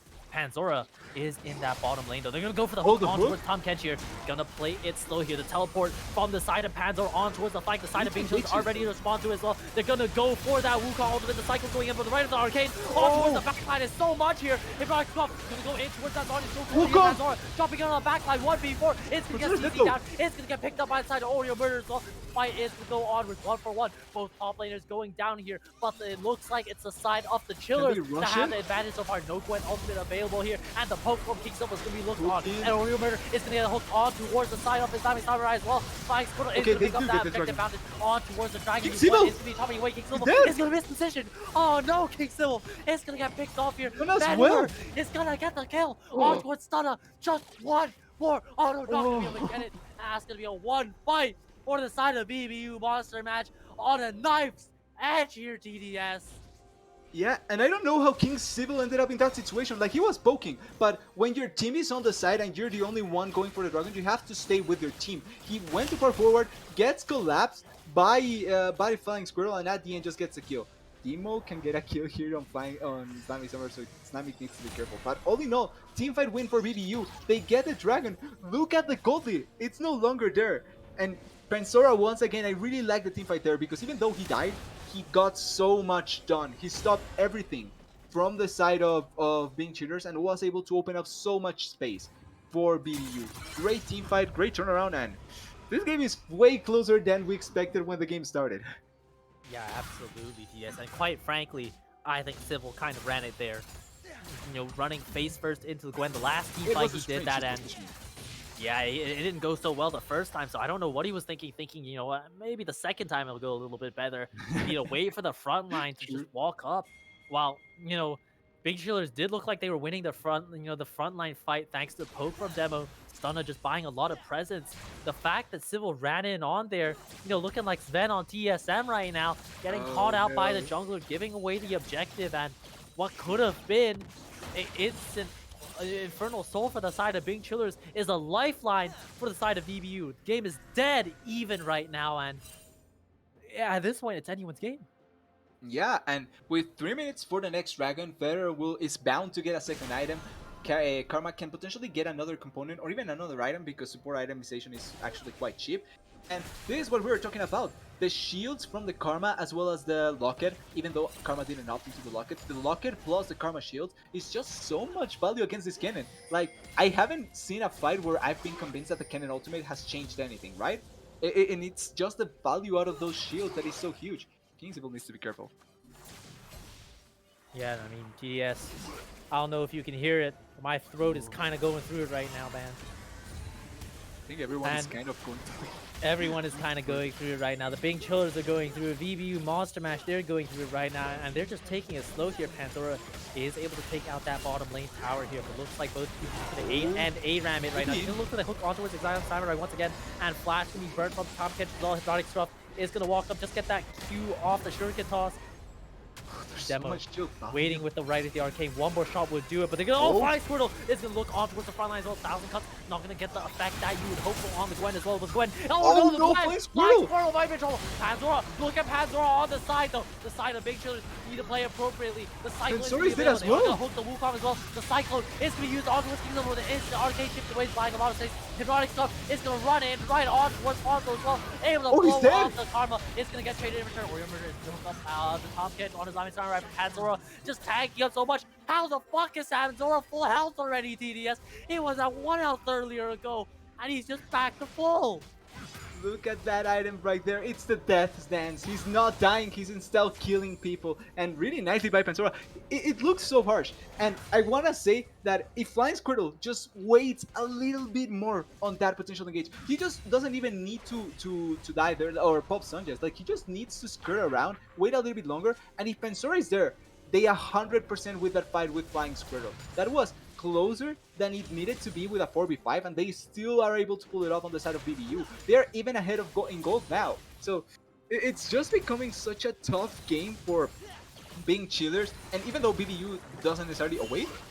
Okay, no. King Sibil's fine. Yeah. Like, it's in such a knife edge. If King Sibyl dies there, that's potentially Dragon. But it's in such a knife's edge, the game, that if being chillers doesn't respect or doesn't play this game a little bit more control, instead of opting into such tough situations, they can just immediately lose everything that they worked for in this game. And this Dragon coming up in 30 seconds, it's important, it's crucial. It's potentially game defining even, if the sign of BBU gets that. Yeah, absolutely. And I want you to keep your eyes on a couple of things in TDS. No exhaust available for Jinx. Flash available on Kennen. Flash is available for the bot lane off being chillers, not on the Tahm Kench. No flash, you know, the only flash is on the Jinx. The flashes of Trundle, Kennen, Ezreal, and others are there. Panzora gonna play a little bit of poke, just try to test the waters out. The side of Bing Chillers are gonna get to walk into the river. Right of the arcade is doing a lot of damage, forces everything. Flash shade from the off, forces Federer out of the side. Stunner picks the kill on towards the Diamond Samurai. King Simple is safe on the backline, doing a lot of damage to Panzora. Jump on with that cycle as well, forces the flash out of the Ezreal as well, picks up the kill with the bomb on towards the Xerath here. Panzora is just zoning away the carry. Stunner trying to be a menace in that front line, flashes away, not able to get any more off. Panzora! Oh, jeez! Picks up the kill. Scruff is going to force the flash out of the Jinx as well, but that's going to be a 4-for-2 in favor of VBU. And by the miracle, by some miracle of God here, DDS, the side of VBU have clawed their way back from a huge goal deficit and are looking to take the lead and take the game and take themselves the match void.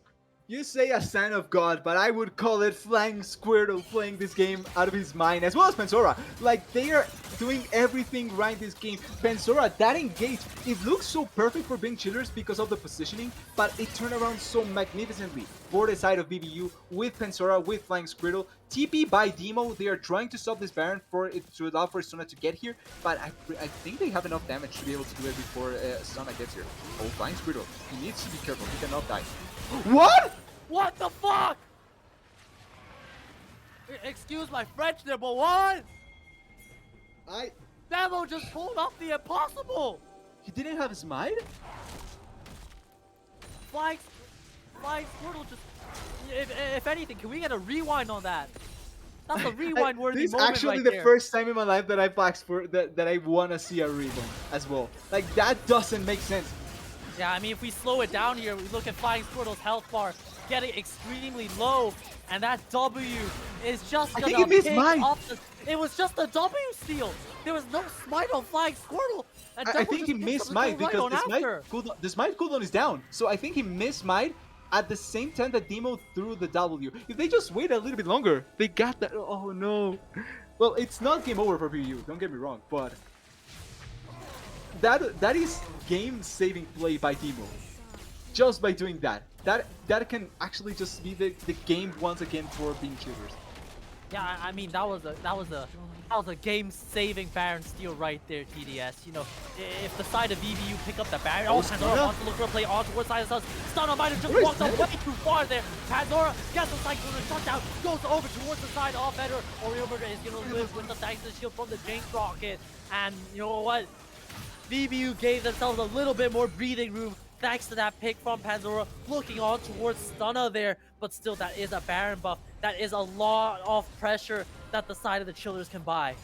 Yeah, they took so much off their shoulders thanks to that engage, and Pansora really is trying to do as much as possible to keep this game afloat. Like, that engage was so good, because this time around, when you look at the engage, it's not only the first R, but he used the clone to get the second R knockup and then get a third R knockup. He actually measured that up so well, he got so much value, and that's why this CC lasted for so long. Ooh. Sonic Samurai and Flying Squirrel, they are behind them. They're playing for a flank here. King Civil, you know what, he is Ezreal. Can get out if a fight does want to break out here. The flanks are available here. You see the Visible Void is going to be used onto a design time right. King Civil does not have flash. The stiff can't go away, but Gwen is immune. It's like Oreo murder! Gonna get blown up. The heal used, but Federer picks up the kill. He got murdered! Last auto attack here. Demo is here as well. That's be a right of Arcane used down on towards the backline. Flying Squirtle forced in towards the Zarya. It's actually dead as hell. Gwendol is right with the heat as well. And King Demo gets caught out. Panzora with that Cyclone spinning up Big Chiller's dreams. How is this working out for VBU? It looks like it shouldn't, but great timing by Islamic Samurai saving Flying Squirrel. Great timing with the shield. They get once again Pansora just massively getting a teamfight ulti down, and it's just working out for the side of VBU so well. This Baron buff actually got them nothing. Like, it got them one turret that they could have gotten without the Baron buff. So this is actually not a lot of value for the side of being Chillers, and the Baron buff is going to be down by the next dragon. So guess what? It didn't matter at the end, or at least so far. Yeah, I mean, the Baron gave them some global gold. It gave them a little bit of map pressure, but at the end of the day, mispositioning cost them out huge. And yeah, Jinx has 3. King Civil is still on 3 items. TDS. The 80 carries are even. Wait, how is that? How did this happen? I do want to say, like Federer, we haven't talked much because of how much Flying Squirrel and Pansora have been doing, right? But he has played some of these teamfights quite nicely. Like, his positioning hasn't been bad, and once again, the cannon has, I don't remember actually making that much of a difference against the Jing. Yeah, I mean, Federer just farming up a storm right now, up CS on top of King Civil. And just a reminder, King Civil started this game 4-0. Federer and Islamic Samurai were respectively both 0-2 and 0. The fact that they've had the resilience and fortitude to claw their way back in towards the game despite a disaster, a nightmare early game, you know, it really speaks to the quality of how they've been able to play it out. Now, don't get me wrong though, you know, both AD carries are still extremely strong. One played out team fight going the right way is Samurai huge. Samurai forced to use the locket there. That's only a 1-item Tom catch. He is still by far and away made of paper. See here the side of Bing Chillers though, playing it out, trying to do some poke. But Flying Squirtle on this Gwen is just demanding so much presence. Just using that E forward, balls to the wall here. Right, the Arcane going in on towards Fonzo. They're gonna look to poke out this Karma. One more charge is gonna go wide to Federer. It's gonna get hit the half house here. Oreo murder. Oreo murder is dead. Front line, but it's gonna get chunked out by so much. Islamic Samurai is gonna use that. Missile boys, oh! The guy is gonna jump forward. Panzora is gonna get the kill on. Panzora's fine though. But King Devil is gonna get the kill on towards Karma as well. Panzora is looking to do so much damage. King Devil, he's dead. Back in. What? He's back in. TDS. Oh, wait. King No, he's killed himself in game, of course, but he just jumped back in right into the win. He got some Panzora, and it's just Demo up against the side of Big Chillers. Demo wants to go for the dragon. Oh, he couldn't kill it. No, Big Chillers. Why did King Civil win? Like, they were perfectly fine because they killed the squirrel on the other side. Pansora was forced out, even though he did a really nice job. He was forced out. If King Civil doesn't die, that's 100% a potential teamfight win quite easily for the side of being Chillers and the Soul as well. But King Civil dying there, the Jinx can turn around. She has Exhaust Steel because the cannon didn't do anything, and she has Death Bloodthirster, so she just out heals the Trundle there. And obviously, also the side lane push. This is something that I haven't been able to comment because there's been so much craziness going on. But the side lane pushes by VBU have been so good. Look at the side lanes. One turret down thanks to the minion push, and in the other side, a lot of minions just dying on the side. So a lot of gold is getting even denied from being cheaters that they haven't been able to answer that either. Really, overall, it's just so much gold difference thanks to just better team fighting, better positioning, and better pushing of the waves. Oh, Yeah, something's TDS. needs to be careful. I mean, 10 minutes ago, Bing Chillers were up 2,000 gold. 10 minutes Yeah. later, it's the side of VBU that flipped the script, doubled up, and it gave Bing Chillers the finger here. They're up 4,000 gold out of nowhere. They're playing 15 minutes ago, TDS. We were talking about how Bing Chillers could close it out and get the Infernal Soul. Fast forward to now, when VBU are breathing down the neck of Bing Chillers. The triple Infernal Dragon looking to pick up the soul here, and the game is no longer even. VBU are fully in the driver's seat. Panzora, fight after fight after fight, has just found the angle on towards King Civil and Demo, and quite frankly, King Civil, I don't think he's played the fights out properly. He's jumped into the face of the Wukong, jumped into the face of the Gwen, and that 4-0 start, past that, he's gone 2-4 afterwards. Wait, are they doing Baron? Okay, I thought I was seeing the Gwen in the Baron buff and in the minimap, and I was scared. But yeah, that was it's been such a roller coaster for the side of Pink Cheaters because it started so well and then it was an immediate drop. Panzora feels so unstoppable at this point. If not Scruff, he can just die on a 1v1 100% if he's not careful. And the teleports obviously are going to be important. Oh wait, Baron buff actually started. Yeah, right. The arcane used once again, and Demo wants to recreate the magic from that last round. She'll fail. Teleport used from the Jinx as well. Teleport coming in from Panzora. Yeah, Hypnotic Scruff is not there. They don't want to look for a fight. Oh, he gets gets going on towards that Wukong as well. No Cyclone used just yet. And look at that healing. Look at the shield. And Panzora was back to full health there in a second, and the Ravnus Hydra is gonna buy so much health here. Flying Squirtle is gonna pop it in. Gonna run on here. Gwen is immune. Panzora gonna go that Cyclone in towards the backline here. Demo is gonna do a lot of damage. Oriole Murder's gonna be the first one to get blown up though. Panzora is gonna use that second half to cycle on towards King Civil as well, shredding down the armor off that Ezreal. Might be a bit of more to get you. No, his stuff is on the backline, trying to do a lot of damage as much as possible. Panzora is gonna get picked up here. Federer is gonna go into the waiting arm. Hypnotic Scruff is gonna go to the waiting arm on the side. Federer as well. The fight is gonna go on. King Civil is gonna E in again. It's the triple kill for Federer. This match was 0-2 and 0 DDS, and he is putting on a show. Yeah, this is the thing. When the mid game was coming through, it was on Flying Squirrel and Panzora. But with this late game, 3.5 item Jinx, guess what happens? She becomes the carry of the game. Fair now just needs to get buffed consistently by Fonso, and it's so hard to just play teamfights now for being cheaters because yes, they do have a lot of CC, they have a lot of damage, but this cannon, it's not as scary at all. Like, Jinx 1v1 the cannon. I don't know how it's something that can be happening in this game where the cannon just simply cannot do anything against the Jinx, and the exhaust wasn't even used. Fonso has survived so effectively. And in the next teamfight, if Panzora once again gets up top of King Civil with Flying Squirtle, it's more than likely that they die. The next dragon, potentially the last dragon fight of the game, not because it's going to define who wins, but I think that if the enemy team dies, the death timers are long enough that I think a team can actually just close out the game. 37 minutes in. Yeah, absolutely. I mean, 30 seconds until this dragon. This is the literal last chance for the side of Bing Chillers. We see, the blue pot coming through from the side of Demo. 4 items completed on the side of Stunna. 3.5 for the side of Hypnotic Scruff. But look at Panzora is full build. Ooh. Level 18 Wukong. Panzora is gonna look for the play on towards Scruff as well. He might just go for the solo kill here. Cycle onto. Oh my! Scruff is dead. Scruff just got erased from the face of Summoner's Rift. And without King Civil once again forced to flash away. This positioning, and Panzora just looks to punish him over and over again. They're gonna look on towards the side of VBU though. Those shields are mental from the side. Oh, he's gonna go for the steal. Start up! Oh, he got it! Dragon! A lifeline for the side of Victor. Is it though? I think that they win this. But is this just gonna be the game here? Let's go through Bud. What? People dead on the side of Bing Chillers. Only King Civil left. Panzora is going to push out the bottom lane, but this should be a free Baron for the side Yeah, of you're VBU. opting Smurf. Infernal Soul secured for the side of Bing Chillers, though, is an absolute lifeline and something that Bing Chillers can play the hope on, play the dream with, because with the way the game is going, it is screaming VBU right now.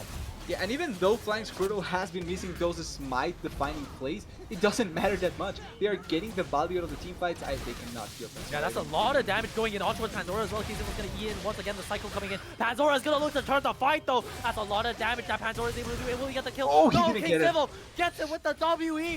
Finally, eating it. Pays off for the Ezreal here. A little bit of a redemption in that factor, but with 5 minutes until Baron, 5 minutes until Elder. Can the Bing Chillers survive this push? Can they play out the fight? Can they make sure they play for that game-ending objective? Can they survive this Baron push, TDS? I actually think they can because of the Infernal. Like the Infernal deals it's so much damage against the Jinx. Like Jinx is one of your main play patterns that you go up into here. There's a lot of damage on the cannon, on the Seraph, and on the Ezreal as well, thanks to the Infernal Soul. So I find it a little bit difficult for them to just freely push, even if they cannot clear the waves quite fast. If they can deal the damage to the champions, it doesn't matter, right? So I'm actually quite worried if they can actually end with the Baron or open up more. Let's see. Absolutely. And can we get an AP Oh, check on Feather. the side of Demo if possible? We see the right of Arcane on the flash death charge going in on towards Feather as well. 776 AP on the Xerath there, but the shielding is a lot there. King Sybil gonna jump Feather on is in dead on as towards well, I Lonzo. think. Federer is forced to Gale Force out. Is gonna get picked off as well. Flying Squirtle is healing up so much though. Triple kill for the side of King Sybil. Can he redeem the fight on out? Cyclone still available on Pandora. Demo gonna get chased down by Flying Squirtle as well. That's a lot of damage that is doing King Silva and King Stunner. Silva as Are well. trying to do a lot on towards Pandora. Pandora. But Is this it? Pandora is just sapping in on up. Double kill for the Wukong.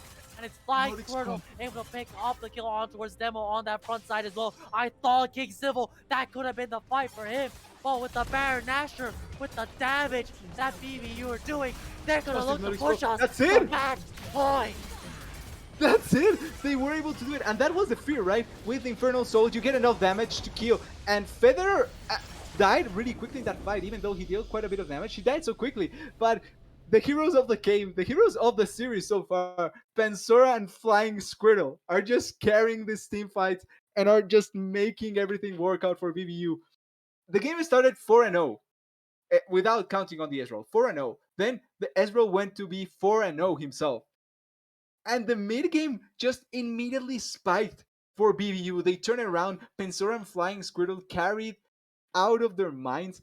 And at the end of the game, they just were able to turn it around with a lot of great gameplay from BBU. What a mad game. Like, you're not seeing it, but the damage from the three carries from BBU really showcased how they were able to turn it around. Yeah, I mean, if we can get a damage chart showcase on the stream by any chance possible, but I mean, I'll just read the numbers here for starters here. You know, Panzera 44,000 on the Wukong, Flying Squirtle 42,000 on the Jinx, Demo 46,000 on that Xerath, and King Civil topped the damage charts with 48k on the Ezreal. But I mean, it wasn't enough for the side of the Chillers and Yeah. VBU. If we could get a Goldcraft show as well, just so I can read it off to our viewers here in the overview tab, I believe. But yeah, I mean, gold earned Panzora on 21,000, and if we can jump to the overview category just to see the gold lead, I mean, Big Chillers were at most up 2,000 gold at around the 17-minute mark, 2,582 gold at 17 minutes. 10 minutes later, VBU find themselves up 1,900 gold. And even though there was a one fight where there's some shutdowns given, a couple minutes later, the game ended at 7,700 TDS. Yeah. That is such a huge lead and turnaround from BBU that it's hard to not be impressed. Like, they just made it work out. And going into that last game, that potential last game, because it's obviously a BO5 potential last game, this must be such a boost in mental fortitude for BBU, because you come off a game that started so badly and you turn it around so well. You got counter picked essentially in top lane, and you still played your mind out. and for the side of being cheaters, you're 2-0 down in the grand finals, backs against the wall. You traded sides, got the draft that you potentially really wanted to play, got such a huge lead early on, and you still didn't win. Like I think that can be really demoralizing. So I'm kind of interested in seeing how this affects the remainder of the series. Yeah, I mean, ladies and gentlemen, even though it's even though VBU are 2-0 up, they see themselves on the doorstep to amateur worlds. You know, Bing Chillers gave us a hell of a game, man. Yeah. I mean, what can Bing Chillers do? I mean, they got everything. They got the Baron steal. You know, they had the dream start to the game, and VBU still managed to come back from it. They're gonna need to pull. They're gonna need to pull a magician out of a hat or something. They're gonna have to pull out all the stops. As I'm gonna need to go to a break because my Yeah. throat is going through right now. But ladies and gentlemen, we're gonna go to a short break, and when we're back, this could be VBU's ticket to Worlds. It also could be the start of comeback for the Bing Chillers reverse sweep. We'll only find out when we're back later. Don't go anywhere, and we'll catch you real soon. Everybody panic! Hold on! I'm about to say something really cool. 3, 41, 9, and lift off! No one dies screaming without me. I feel like I forgot to shoot something. You're starting to bore me. She's such a loser, always ready to cry. Ah, come on. What's the worst that could happen?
世界に銀河に広がってくそれがいつか風となりきって新たな日が始まる越えてゆく時の輪の中で確かに刻みつけたきらめき同じ空誰かが見上げて信じたから消されない虹の奇跡残して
Those cravens backstab me, deceive me.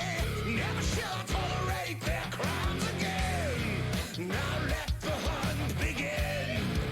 Yeah, 7,000 souls scared and daunted. Such a tale of woe.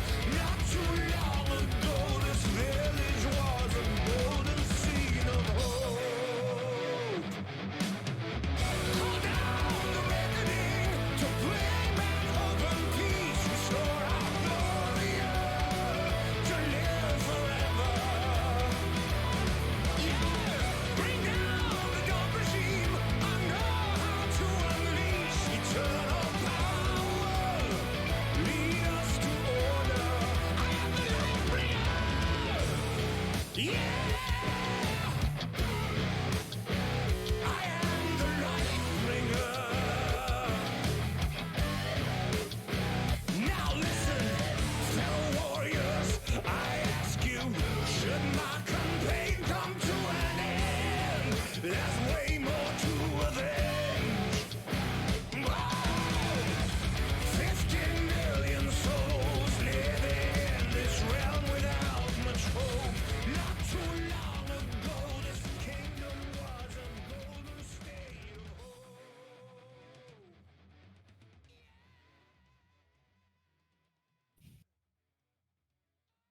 All right, ladies and gentlemen, welcome back. On towards Aegis Protectors League final stream. This is going to be game 3 between VBU and Bing Chillers. My voice kind of sounds like the Pentakill singer right now, but TDS, I'm ready for it. As you know, what are your thoughts going into picks and bans so far? So first of all, the fact that they stayed on the same side, so pink cheaters realizing that having counter pig is actually really nice, and I feel like if they can make more out of it, they're certainly going to be in a better spot. Now, BBU, I think that they need to adapt a little bit their draft, or pink cheaters need to adapt their draft in the sense that Karma has been really strong. Like she got dumpstered in lane. She was 1A, and she still finds so much value in the game. It just makes you think that you need to ban it away, or at least take it away. Because if you can just sack the entire lane phase and just make your jungler carry, or your top laner carry, or your AD carry, then it just is becoming much more easier for the side of BBU to play. And I feel like that's something that they need to deny from being cheaters. From BBU, sorry. Yeah, absolutely. I mean, Bing Chillers gave it their all in that early game, and the fact that it came down to VBU mounting a mental comeback, Yep. and like the VBU got karma again. They banned Trundle instead. So I think this means that they take, well, we took Jinx, and I think this means they take once again Bolivar and just want to play against, don't want to play against the Trundle, but instead Jinx Cillian. I like the bot lane actually. I really like it, especially because Yeah, of the revive. absolutely. And I think you know what, the revive definitely did have a lot of value in that game one, even though the side of Bing Chillers did kind of get slapped around silly. Fact that they were able to get so much value out of the Zillion ulti and how it was played was definitely a promising point in game one. And I think it's definitely something to keep in mind out of.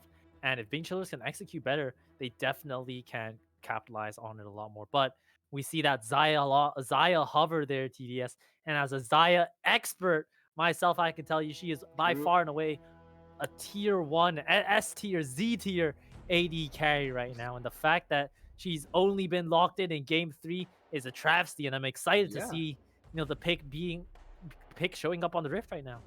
Yeah, actually surprising. After seeing so much Saya recently, it's surprising to see it being first pick or pick just now. I think that in the first game for being cheaters, that could have been a better pick than the Jhin, and it could have provided a little bit more. But let's not talk about previous drafts already. It's on this game, Saya being picked. I like it once again being paired up with the Karma and taking the Wukong once again, really showcasing that they don't want being cheaters to just get the bans and take away some of the power from Pansora. But this can still be a flex. Like this could still be just a Wukong going in the jungle. We saw its effectiveness going over walls a little bit in the game, so this can still be a top lane pick, and I would be so glad if VBU actually used it as a top lane pick. Yeah, absolutely. I think strength of Wukong. I mean, we both saw Panzor Wukong just now, didn't we, TDS? Yep. Like the impact and effect that Panzora has had on this champion, second to none.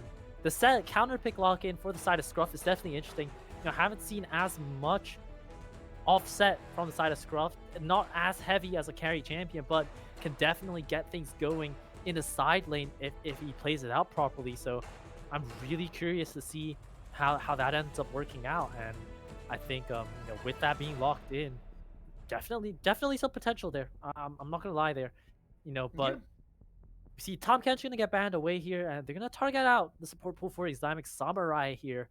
And jungle is still available too for the side of VBU Monster Mash. And but the most important thing is that Karma just gonna get locked. I mean, being locked in so early on means that the side of VB once again, it doesn't matter how far behind Fonzo gets, because those Karma shield, like I mean, you saw those Karma shields. Yeah, Like those were Panzoro gigantic. went to full health. Yeah, it was really, really hard for them to go over the Karma shields, and unless they bursted out the champions like they did in the last fight with the extra value from the Infernal Soul, they almost couldn't actually win the fight. So, and they didn't. They actually didn't. So it was really, really hard for them to be able to go over. Even though it hasn't been big, I like that they banned with Taric because I feel like for this game, Taric Karma would have been so monstrous for the side of BBU. And a lot of being cheaters right now with the set pick, it's playing towards just forcing the fight onto BBU and giving free space for the Jinx, which I honestly think that BBU, if they can opt into Olaf this game, I actually would like it quite a lot. Because you have the Karma, you have the Olaf that can run towards the Jinx without being stopped at all, and he will have enough damage to kill the Jinx most of the time. So I wouldn't be mad against an Olaf here, even though it's not in a great spot yet. I think that Olaf can actually work out. We need to see though if the set is going to be the top laner, because this can still be a flex as well. Yeah, absolutely. As you know what, we're gonna see Bing Chillers 15 seconds until they can lock Whoa. in their pick, and it's gonna be Viego potentially for the side of Stunner. We'll wait and see if that is gonna be a champion that is locked on in here for the side of the Chillers. As 3, 2, and 1. Yep. Yeah, it's gonna be Viego confirmed here, and if Viego gets those resets off, that value is immense right now. What Bing Chillers, I think the thing that Bing Chillers is lacking is the ability to sustain through some fights. I think just being able to kind of play out fights and look for potential angles all over the place will be a very important factor. And I think I'm excited to see how the Viego does, how Stunner does. He's been trying his hardest on the Trundle in that last game, and I think putting him on a more carry-oriented jungler is definitely a promising Yep. sight. Yeah, I think that it works out quite nicely with him. Even though he's not going to get massively buffed up like the Karma has been doing for the jungle, the Zindan kind of still, to a certain degree, work that way. Oh, okay. I like the Shyvana pick here. I really, really do, because Shyvana can be played as a carry as well. And when she gets buffed up by the Karma, you actually have to be careful about her. Now, I think that this does mean that it's going to be Wukong top, Shyvana jungle. but I really like this pick out of VBU. I actually really do. I mean, wow. I mean, Shyvana, one of those champions that is just absolutely mental to deal with. Once you get that dragon passive stacking, or once you get that damage, pumping through the veins there, there's a lot of potential, and I think that Shyvana pick definitely can be wreaking a lot of havoc. Yeah. And I like that they add the amount of a huge amount of CC with the Alistar, because even though you already have quite some with the Wukong and to a certain degree the Shyvana and the Saya, I like that you add to that even more CC with the Alistar, because if you can control the Viego and you don't allow for him to get the resets like you were pointing out, that's going to be so important for you.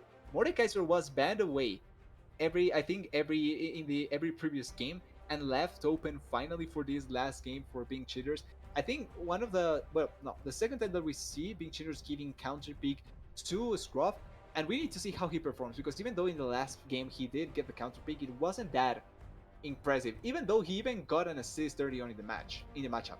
So Yeah, I absolutely. kind of want to see him performing a little bit better, because if Scruff can perform better, then you can look at the rest of the map and begin actually finding a lot of value in other members. Yeah, Also, I this mean, means that Zed is mid, by the way, or oh yeah. Cillian mid and Zed support. I mean, the Mordekaiser was what Bing Chillers have been banning away from VBU, so the Yep. fact that it's kind of flipped around is definitely going to be something that really interesting. I'm looking forward to see how it goes out. Ladies and gentlemen, can VBU pull off the clean 3-0 sweep up against Bing Chillers, or is it going to be the start, inkling, some hope for Chillers season? We're going to jump to a short spectate delay break. Don't go anywhere. We'll be right back with Game 3 of the Aegis Protectors League Finals.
All right, ladies and gentlemen, welcome back on towards Summoner's Rift for Game 3 between VBU, Monster Mash, and the Bing Chillers.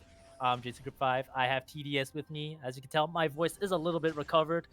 What is not recovered is my mental sanity, because look at Flying Squirtle's Summoners and Runes. Exhaust I Smite, like it. press the attack Shyvana. Wow. Ooh. 30 seconds. Oh, Oh, they- Scruff is going oh. to spot out the entirety of VBU, and they're just going to back up from the invade It the ward was- there. It Well was placed. perfect until it wasn't, which is sad. Absolutely.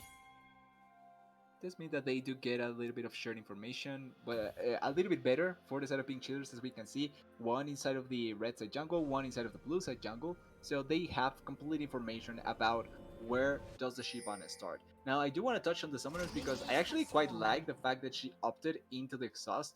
I would say there's an argument for either Ghost or Exhaust, but the Exhaust is just to give her a better chance to fight in the river if she's ever in a position where she started wrongly the fight. But this is actually quite nice as well in late game to just stop movement for certain champions to allow for her to be even stronger, which I'm not against at all. Also, notice Pansora, he took the Ignite once again, but this time no teleport. So there's a risk that if he messes up in top lane, he can be completely out of lane. Yeah, absolutely. And I mean, into the immobile champions that are Jinx, Zillion to a certain degree, the Flash as a repositioning tool is going to be so strong, so powerful and impactful on how the fight plays out. So, really interested in how that ends up working. As Zia Panzer, we're going in for that early level 1 trade, bone plating on both top laners. Love to see the kind of, dueling between those two champions, playing with their runes, playing out those micro advantages. You see here, Federer is going to go for that airy lethality build, which I absolutely love as a Xayah connoisseur myself. And a little bit of a quieter early game here. No early game gank shenanigans. Nothing too crazy. Demo on the Nothing set like mid, that. which is a change of pace as well. Yeah, nothing like the last game, like we saw where the top lane was already at less than 5% HP at level 1, and then the Trundle just comes in and gets the kill. But it's nice to have a little bit of a quieter early game. I do want to say that I would say a little bit to question on Pansora how he played a little bit late because he lost quite a bit of minions, but it's not the end of the world. We're almost getting rid of that. Yeah, and I mean, again, just falling off Bing Chillers, abusing the fact that Alistar isn't really a champion early on here, making it a little advantage there. As gonna get that early push, gonna get that early poke. Xayah's early laning phase just isn't up to snuff with a lot of the other AD carries. It's that late game team fighting prowess that we always see. See your Scruff trading really well with Panzer on the top side, using the passive, using his shield to make sure that the trades into the Wukong are positive for him. This is the thing with this kind of matchup is that if a Scrub just gets a good trade onto Pansora, it's going to be really hard for Pansora to actually trade advantageously. Now, the Shyvana is coming topside. I don't think if they saw her or they have complete recollection, but they did ping out. It means that there was either a ward or they know that there's no chance for her to be in the bot side. But right now she's in a really nice tempo in terms of farming. She's able to get to the Scholar Crop before the Viego because the Viego backed by himself. And this means that there's a chance for a potential gank top if the Mordekaiser pushes a little bit too hard. And the wave does allow for this potential as well. Yeah, absolutely. That is going to be a point to take note of. As just look at the map situation. Flying Squirtle positioned in is going to get spotted out on the ward on the bottom side as well. Stun is going to look for a gank. Scruff does have the flash available. Is going to miss the claw though. Force the flash away.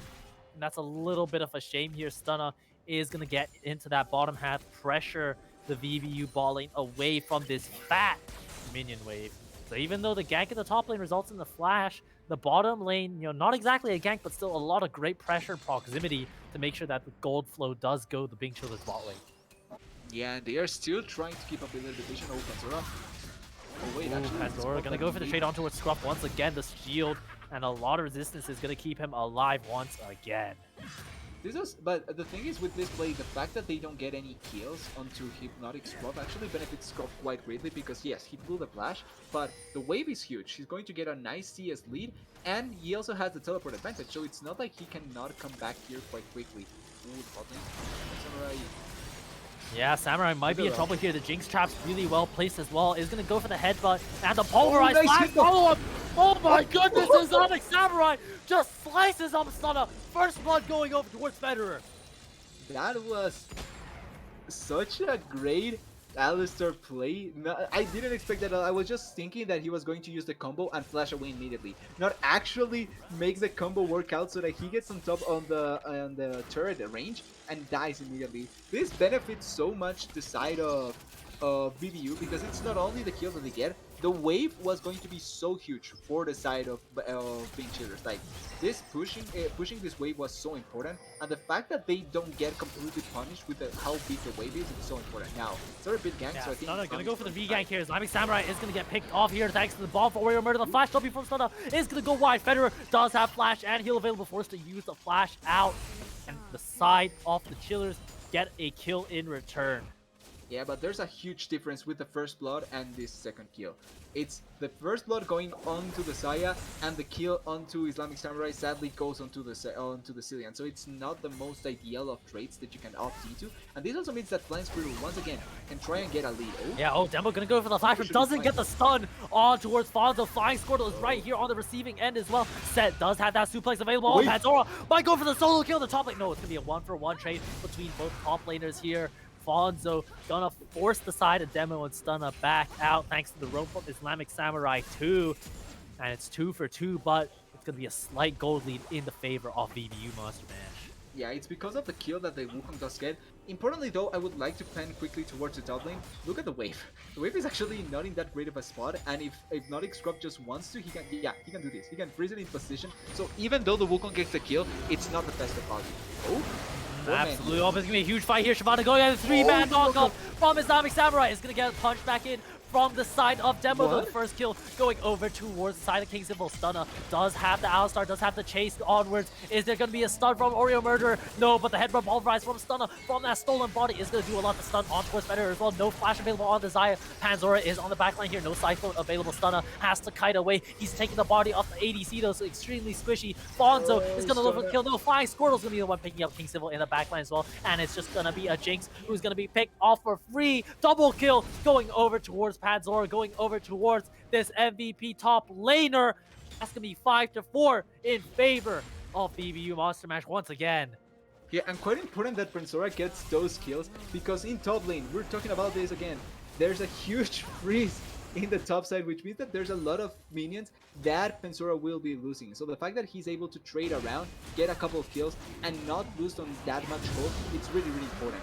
The trade looked really positive for being chillers, collapsing onto the Scarlet Crab at first, but great knockup by Islamic Samurai, great play by Flying Squirtle, which I would criticize a little bit on not actually finishing King Civil. I think there was a good chance and he didn't do it, but it didn't matter at the end. They do get the kills, they get the value out, and they are able to put themselves once again in the leading spot in the game. Although gold lead is still in favor of the side of being cheaters thanks to the top lane, it's still all in all great for the side of VBU, because this Shyvana is becoming stronger and stronger by the minute.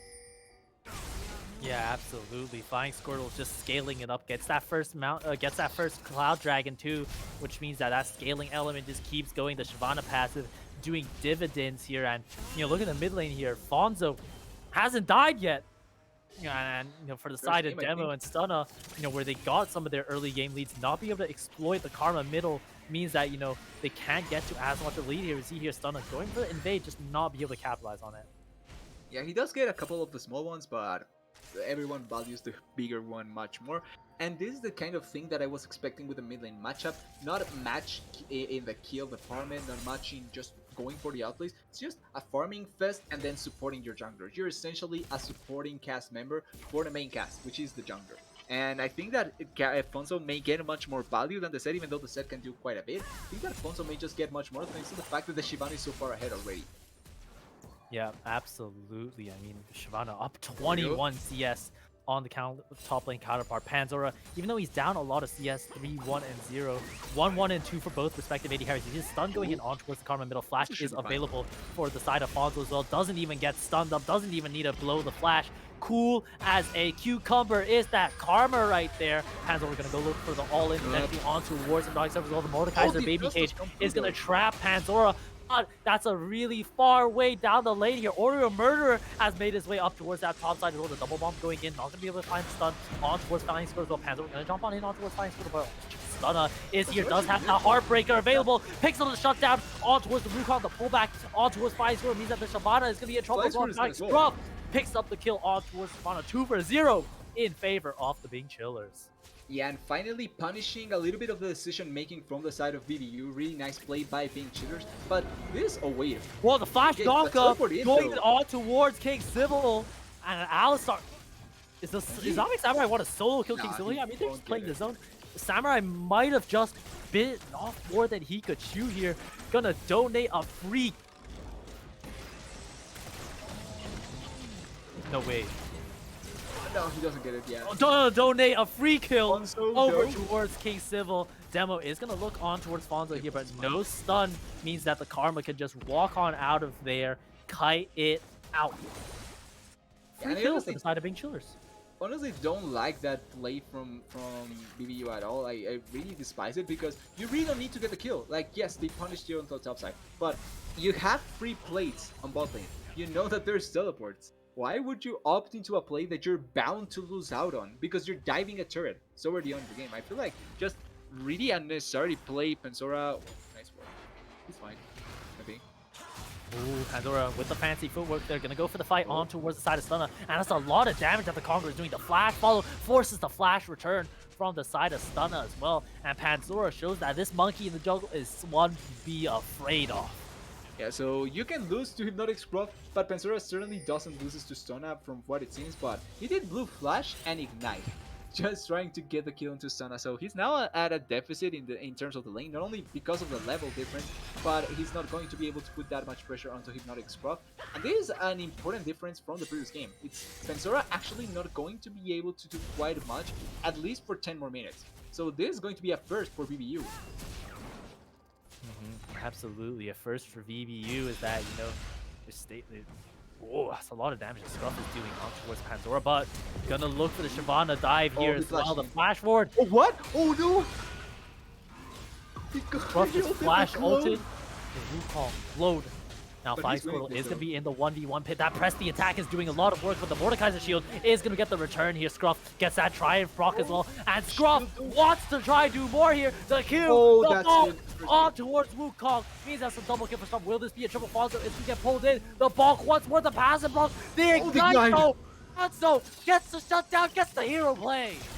Yeah, so for the first game, we're seeing Hypnotic Scrub actually do the things that we expected out of Hypnotic Scrub. And I do gotta say, I really don't like the fact that Pensora kind of went and re-engaged here. Like, you have to either give Flying Squirrel to either because there's barely a shot that you can take that, or you actually commit from the start, because if not, like, it wasn't going to work out. At the end, they are able to trade the kill, but the value that is Hypnotic Scrub got out of that, he got a plate, he got 2 kills, he got the mid lane plate thanks to the fact that the set continued to push, and also the dragon. So it's just so much value for Bing Chillers out of this one pick, and this is what we were talking about. If Bing Chillers can actually find value out of their top laner, they can actually begin to play the rest of the map, which was something that we hadn't seen at all in this game, in this match. Yeah, absolutely. I mean, the way the game's gone has been a completely different pacing. I mean, we see the Rift Hill go mid again. We see, like, you know, Demo be able to generate some form of lead in the middle lane, but it's just not the same. Karma 1-0-1 right now. First tower does go over towards the side of Stunna on this vehicle, but the farm difference, 40, basically pretty much 40 CS between the two junglers, and Flying Squirtle has picked it up a notch and a half here for this game 3. VBO really want to close out this game. There's still a little bit of a way to go though. 2,000 gold lead. It's gonna be something to work with here, but yeah. It's important for Pensora to be able to recover his level, because he's so down in levels. He's even down to his own jungle, and that's thanks to the fact that the lane was always in a bad spot for him. He had to move around, and even though he got a couple of kills, the difference always was much more in favor of Hypnotic Scrub, and that's why they need to be able to turn around. Oh no. Oh no, Stunna gonna get caught out here by Panzora as well. The Ignite is taking down on towards that Viego here. That Heartbreaker, no, the walk. Panzora walks into the bush, cancels the auto from Stunna, and picks up that kill in return.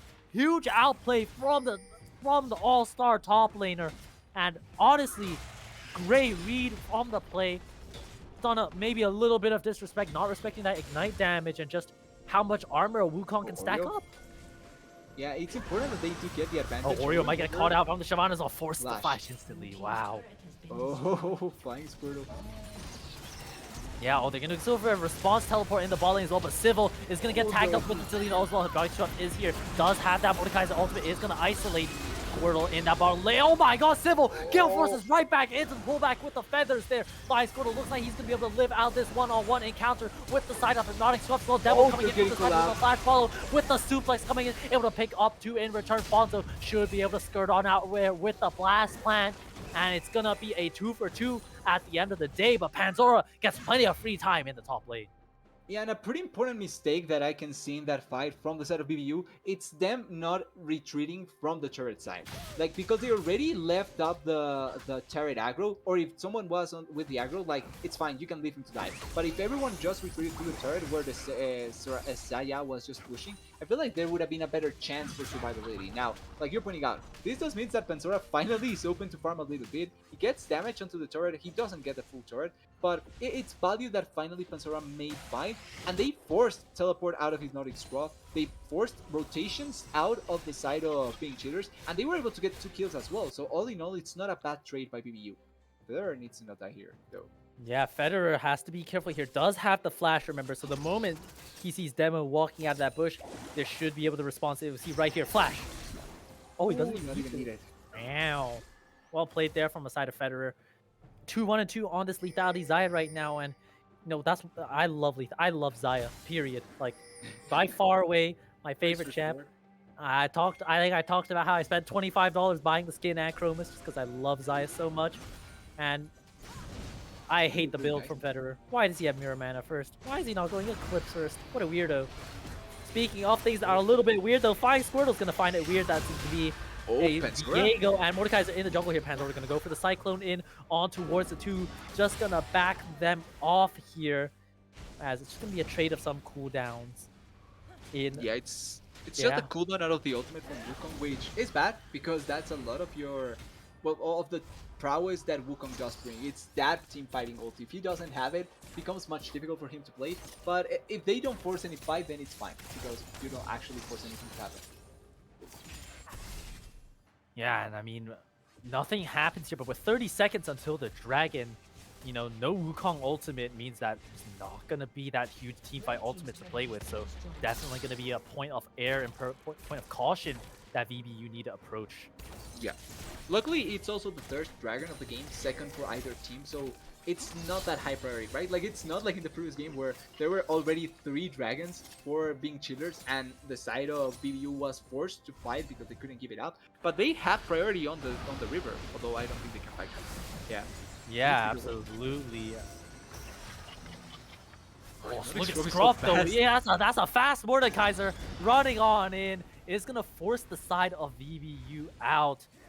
And VBU are going to push out that middle lane in response here. So they're going to give up the dragon, as you know, no Wukong ultimate, no Wukong rotation means that a 4v5 does not look very safe, very palatable here for the side of VBU. Just going to give it up. Gold lead sitting at around 800 right now.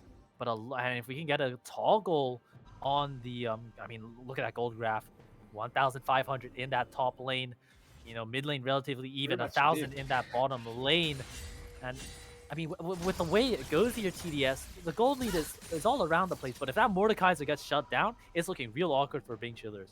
Yeah, that turns around quite a bit of the game, especially if it goes into the pockets of Panzora, because that already kind of denies what happened in the early game laning phase. Getting that gold lead, putting back into the Wukong. So it's important that the Mordekaiser doesn't ever overcommit. I really like, by the way, the itemization from the Wukong, because realistically, the only one that you really fear is the Mordekaiser with the magic damage. So having the Hex Drinker, it's going to be so ideal. And I think that Saya this game should opt into a Hex Drinker as well. That's one of the better items that she can opt to. Or the QSS, because just denying that ultimate out of the Mordekaiser can just kill him. Can just potentially kill him. Not immediately. Yep, absolutely. As you know, looking at the whole situation right now, that Mordekaiser absolutely focal point in the game right now. With a few seconds until Baron Nashor, you know, the focus is gonna be on this Dragons. Can the side of Bing Chillers secure that soul point? And can they convert it into towards the Dragon Soul this time? Yeah. I mean, the first game too, you saw they were on the cusp. They were on the cusp of getting that Infernal Soul. But you know what? VBU decided they wanted to focus on that 3-0, picking up the next 3 Infernal Dragons in their favor. And you know what? They channeled that comeback. A couple of mistakes and a couple of outplays, a couple of things mixed together meant that they took that game 2 by storm. And you know, right now, Gold Lead is favored for the side of Bing Chillers. It's in awkward places though, and once again, that Karma pick is something I'm constantly keeping my eyes on. TDS Fonzo, you know, stuck on Karma duty, but it's done so well to be able to provide utility for the rest of his team, for the rest of his carries. And yeah, and she has 2 items, so yeah, she actually has a lot of value right now. I think Sybil may get attacked here. They do know that the Wukong has to be here, as well as I'm not sure if they know Flying Squirtle was here, but it should be hard for them to actually kill the Jinx with the Gale Force, the Flash, and the ultimate from the Cillian. It would be way too much fun for that. Yeah, absolutely. As we see here, just a little bit of a trade in the top lane. And I mean, that's a 2-item Mordekaiser, yes. Yeah. But the thing is, you know, have you heard the talk about Mordekaiser being the worst champion in the game? I agree mostly because like I agree mostly with that statement for one particular reason, and it's that when he doesn't have the ulti, he really feels so bad. Like, it's really hard to not die as Mordekaiser when you don't have your ultimate, and that's kind of my biggest problem with him, because there's one item that can deny him. Even in ultimate, it's hard to even kill some targets sometimes with Sonjas and wait. Oh, they're gonna look on towards Demo here. They are gonna go for the teleport. Teleport is gonna go try to collapse on towards the side of Squirtle and Fonzo here, but that's a lot of escape motility. Flying Squirtle is gonna ulti the side of getting ultied by the side of Hypnotic Scruff, excuse me, for the first time getting it cancelled out here. That's a lot of damage traded on towards Mordekaiser. A flash from Islamic Samurai gonna force away Oreo Murder, knock him on towards Demo as well. That's gonna be a good haymaker from the side of Demo. Zillion ultimate is gonna go for that revive as well. The pullback, not gonna be enough. Federer goes for the flash, misses it. Able to get the root, but not all the feathers land. Now, Panzora is still pushing away on the top lane, so the side of VBU are stalling this fight out really well. But once again, you know, VBU turned the fight around. Oh, Stunner, gonna go for the flash, misses it. Heartbreaker uses as well. Stunner gets the kill. Oh my god! Sybil makes the kill on towards Federer as well. Federer fights up way too much there. Sybil is gonna get the resets, gonna get the W. Misses that though. Panzora is still pushing in on that top side. VBU are trying to drag out this fight for as long as possible. And even though it's a 1-for-0, it's still the side of VBU Monster Mash that is forcing out Bing Chillers. And I think a lot of this has to do with trying to get Flying Squirtle's ultimate. Oh, he gets stunned. Oh, he's gonna get the stun off, but the claw doesn't get the pull back there. Sybil has that movement speed. Should have won for the Gale Force for the Jinx ultimate. The Shyvana turn. Oh, here's Shyvana. Ultimate in the fort, but Flying Squirtle might have just felt his own doom there. Islamic Samurai goes for all of, is going to get the trade on towards King Sybil as well. But the Heartbreaker resets are coming through, and that might have just been a dragon fight. A dragon flight back to the Gray Scheme. Fonzo is going to get killed off here, and Hypnotic Scruff with the dab penguin. Killing spree for the Mordekaiser right now. Panzora is going to look on towards the Mordekaiser here. The Cyclone is welcoming it. Oh, the Cyclone is going to pull Stunner right into the waiting arms of Panzora here. The kill, the bomb, the double kill. Ultimate is going to get returned from the side of Demo. So the flash from Panzora. Oh, the re-engage though. Wukong is just dancing circles around set right now. What? Demo is forced to run on out. And I thought that was a winning fight for the side of Bing Chillers, CDS. But the side of VBU says no. The Zillion ulti is there, and this fight is still 5. This fight has gone on for 3 minutes, TDS. And I think it's bound to continue because Shyvana is coming, Alistar is coming, Karma is coming, and Shyvana went in without ulti. Ooh, she needs to be careful. Yeah, Islamic Samurai is going to wait on the wings and dance around. Panzora is staying, by the way, waiting on the wings waiting Of course for he the is. angle there, and it looks like Flying Squirtle is gonna be the one that's gonna claim this dragon here. Second dragon going on towards this Shyvana, using that passive, making sure that they get that value here. And at the end of the day, gold lead is the exact same TDS. Are we getting a repeat from the previous game? Because Panzera comes in, cleans up the fight. It's now sitting at 6-3 with a shutdown that he just collected. That is so important for the side of VBU. I don't think they get this card, by the way, but collecting dragons as well is actually quite crucial for them because one champion, Shyvana, extra stats she gets for every dragon. So the fact that they are able to collect that dragon not only is slowing the soul, but also putting themselves into a good spot. And even though I really dislike what Federer did, trying to follow onto a set, like it's not the most important kill to get. You value other things, like your life, for example.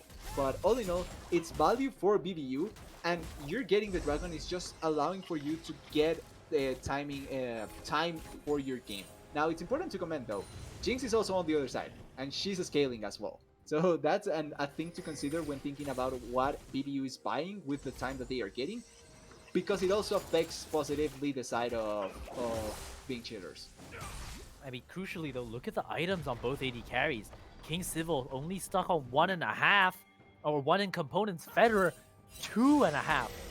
And that's a huge item there. At 26 minutes in, the fact that there's a full item difference between both AD carries is very important here. See your stunner might get caught out here. The Dragon's Ascent gonna be used in Exhaust. Instantly popped on towards the Viego as well. The locking gonna buy a lot of time here. Islamic Samurai playing the backline so excellently. That Karma Mantra Q gonna chunk out King Civil to half health here. Demo is gonna go for the teleport on towards that ward here. Scruff is not chosen to follow up. What's gonna the teleport got cancelled. Shyvana finds a snipe on towards Oreo Murder. No Zillion auto available. The root is going to go in on towards the side of Demo, on towards the backline stunner. It's going to get the return kill on towards the side of Flying Squirtle though. There's going to be fights left, right, and center, ladies and gentlemen. But it looks like it's going to be a 1-for-1 trade at the end of the day. BBU feeling like they're winning out with the mid lane push here with King Civil forced to recall. Yeah, and on the top side, we did see a fight again, so it's been like you're pointing out fights everywhere. Fonzo needs to be careful. Demo Stunner does is have also that alive, ultimate. so Flash is up in a couple of seconds here. Big Chillers are going to force the side of VBU. King Civil just going to get half health by that lethality Zaya trade pattern here. And this is such a These are chaotic game once again. these are- Like just like game 2. just like game 2, chaotic games going back and forth and back and forth and back and forth and back and forth and back and forth. TDS. And back and forth, just like the way you put it here. But crucially, let's take stock of where everybody is on the map right now. Panzora, 1 level behind Hypnotic Stuff, also an item down, does have that Hex Drinker looking to go towards that Maw. Looking at the jungle, both on 2 items and components. The middle lane here, both mid laners sitting on 2 items and components. The biggest gap though is in that AD carry position. Federer up half an item, almost going to be only around 600 gold until completion of that Cyrilda's Grudge on that lethality Zaya. King Civil still not anywhere near close to that Infinity Edge in the support position. So same thing, 1.5 items for both champions. So right now, you know, the biggest 2 discrepancies are really just the AD carry and top lane for both Big Chillers and the side of VBU. And it's going to be down to who can show up more when the going gets tough and the tough gets going here. And you look at the gold lead, it's exactly how I put it out to be. You know, those items and discrepancies are really showing up. Demo sitting on the flank here is going to be on that river bush there, waiting in the wings. Fonzo walking up with that Karma Mantra Have Q. no vision at all. No over the vision bot side. at all. Look at that vision by being cheaters, by the way. Like, we're pointing out the vision on the bot side for the side of BBU, but for being cheaters on the other side, they have such nice control, especially inside of the enemy jungle. Like, they have wards inside of the jungle to know position of certain members, which I think is quite important, especially in these situations, to know what they can go for. Oh, yeah, they're gonna look for the chase on towards Federer. Oh, look at Stunner. That's a fast Viego here. Is gonna go for that ultimate. Force the ultimate out of Federer as well. The E-Flash is gonna get the root on towards the Zillion as well. But Federer is just gonna get picked off here. Way too far in the side lane. Look at Panzora in the top lane though, as they're gonna go for the chase on towards Islamic Samurai. Can't Stunner get the root on towards the Alistar. Yes, he can, but the Heartbreaker does go wet stun. Is it gonna land on towards the Alistar? Well, but that cow is a lot of meat to chew. The headbutt away means that Hypnotic Scruff is forced to chase and Oh, grasp the the straws here. flashing- Flying What? Squirtle Wait. goes for the kill on towards King Sybil as well. And both AD carries are just suiciding here at this point. Islamic Samurai is going to get traded off in return. But Pan towards the top lane. Look at Panzora Panzora. doesn't Be an care. absolute menace. He's just taking the inhibitor. He's front dooring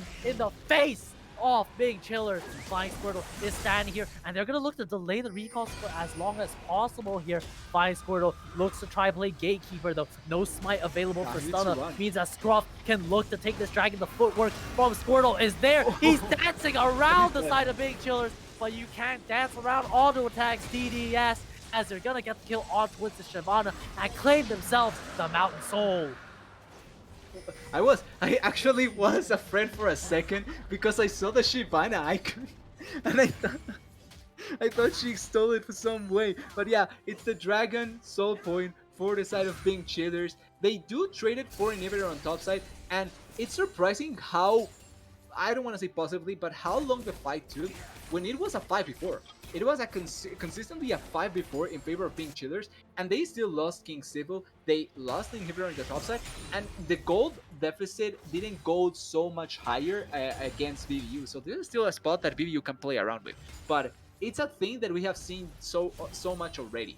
VBU is in spots where they cannot fight as a unit because Panzora doesn't have teleport and he's not close by. He's pushing top lane. Has netted them a positive advantage because it has allowed for them to get a pressure point in the map, but it does mean that the side of VBU cannot blindly take fights and not blindly push waves like they did in the bot lane one, which to me it's just surprising watching them push that wave when it doesn't have that much value. Yeah, I mean, they're gonna look on towards Oreo Murder, forces the Zillion ultimate, the Chrono Shift, the Guardian able to keep Oreo Murder alive, the Zillion ult not even able to proc the... Yeah, the teleport got cancelled once again by Panzora with that Cyclone here. We see the fights going on both sides of the map here. Demo gonna get rooted up by those feathers once again. Stunner just walking up, trying to guide the rest of the team. The Warden in towards onto the backline. Flying Squirtle picks up the solo kill on towards the Dark Stuff as well. And Oreo Murder, remember, he did not get that Zillion revive, meaning that Zillion is not a champion in this fight. 4v3 essentially in towards this top half of the map. Demo walking in forward, does have that suplex available. The side of VBU might want to even look at the Baron potentially. Panzora playing Gatekeeper at the front. Islamic Samurai playing Gatekeeper at the front. They aren't going to go for that Baron because Flying Squirtle is going to get chunked out relatively low here. We see here Panzora going to look on towards the set here. The Alstar knocking up, coming in, combo going in, but it's going to be both BB boys going on in. The face tank. Demo is on a rampage right now. That's a lot of true damage. Federer wants to be the hero here. But might get caught out. No, not yet. On the revive. Oh my King Sybil. On the back. He's dead. Got a one shot. King Sybil. Oh no. Chasing an Oreo Murder and Stunner. Even though he is able to get the kill on towards the side of Federer, it's not going to be enough. And that's going to be a 2-for-4 in favor of VBU Monster Mash. It's on the Cillian now. Can Oreo Murder do it? Can he do it just like Demo did in the previous game? That saved so much of the previous game. Does have Smite this time around. Yeah, it's gonna be secured. Not Oh. this time, BBU says. Not this time. They're not gonna let a Baron steal get in their way this time around. And you know, the back and forth fights are just going all over the place here, TDS. We saw Scruff once again getting that teleport cancelled when he was by the Grom. Squirtle jumping on in, and you know, a couple fights ago, the Mordekaiser was the one dominating the matchup, picking up the kills on the Shyvana, but this time it went the other way around. Flying Squirtle was able to get the kill on towards Scruff, then rejoin the fight, which was the most clutch part. And I think you can point immediately into one thing, one thing in that fight. Look at the Sanyas completed on Shyvana. That means that the ultimate from Mordekaiser is not going to achieve much. Like, it doesn't matter, he has it. Islamic needs to be careful. That means that the Mordekaiser is not going to achieve much, and this is what I was meaning with the Mordekaiser. He's not a bad pick in certain circumstances, but he really feels bad when you don't accomplish anything with your ultimate. Because you're essentially losing half the value of the champion. He lost the fight with the Shyvana, and the teleport cancel also means that there was no way for the fight to turn into a fight before. A situation that has been prevalent almost in every moment in the game, where the side of BBU has less members. They survive with a little bit of I won't say luck, but with a little bit. But they have the lesser members, so it's not like they can turn it around. But this time around, it was an equal member fight, and they were able to finally fight on equal grounds and turn it around for themselves. Yeah, absolutely. The side of VBU Monster Mash are going to go for this middle lane tier 2 push up with those 2 cannon minions plowing away, just like how this series has plowed away at my voice TDS. Yeah. Red turret does go down here. And with Also, 30 seconds until the dragon, potentially. this is going to be Soul going, this should be Soul going over towards the side of VBU Monster Mash. It's going to be once again another really tense dragon fight here. And you know what? It looks like Bing Chillers are forced to give it up here. Backing up and... That's the value Yeah. of collecting that previous dragon. Getting to a spot where they can give it up and they can just try and stop the Baron push, which I think is the smart play. You don't need this dragon. You can fight for the next one in 4 minutes or 5 minutes. I think it's the timer. And yeah, there's no vision control. This is just the outcome of losing that fight and losing the Baron ball. But they're just Yeah. still going... Tons of blocking with Jinx ultimate, even though I don't think it was going to steal it. We have seen it though, so it's still a nice attempt, but Being Cheaters needs to find a way to stop the push, obviously, and then they need to be able to win one important fight, because at 35 minutes, we have talked about this, death timers are big. And whoever dies in these moments of the team fight, or in these moments of the game, in these potential just game-defining moments, it's going to turn horribly for your team. So nobody wants to make that mistake. Yeah, absolutely. And one key thing that I want to point out, TDS, is, you know, we talked about a couple minutes ago how there was an item discrepancy between the 2 top laners. Look at Panzora right now.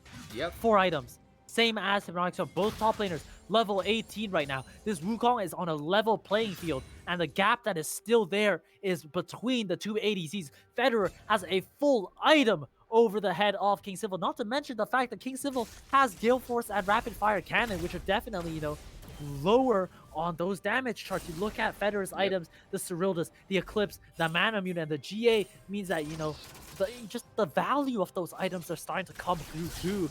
And slowly, you know, the game has just been slipping out of the hands of Bing Chillers here. VBU are starting to get to that heat up timer.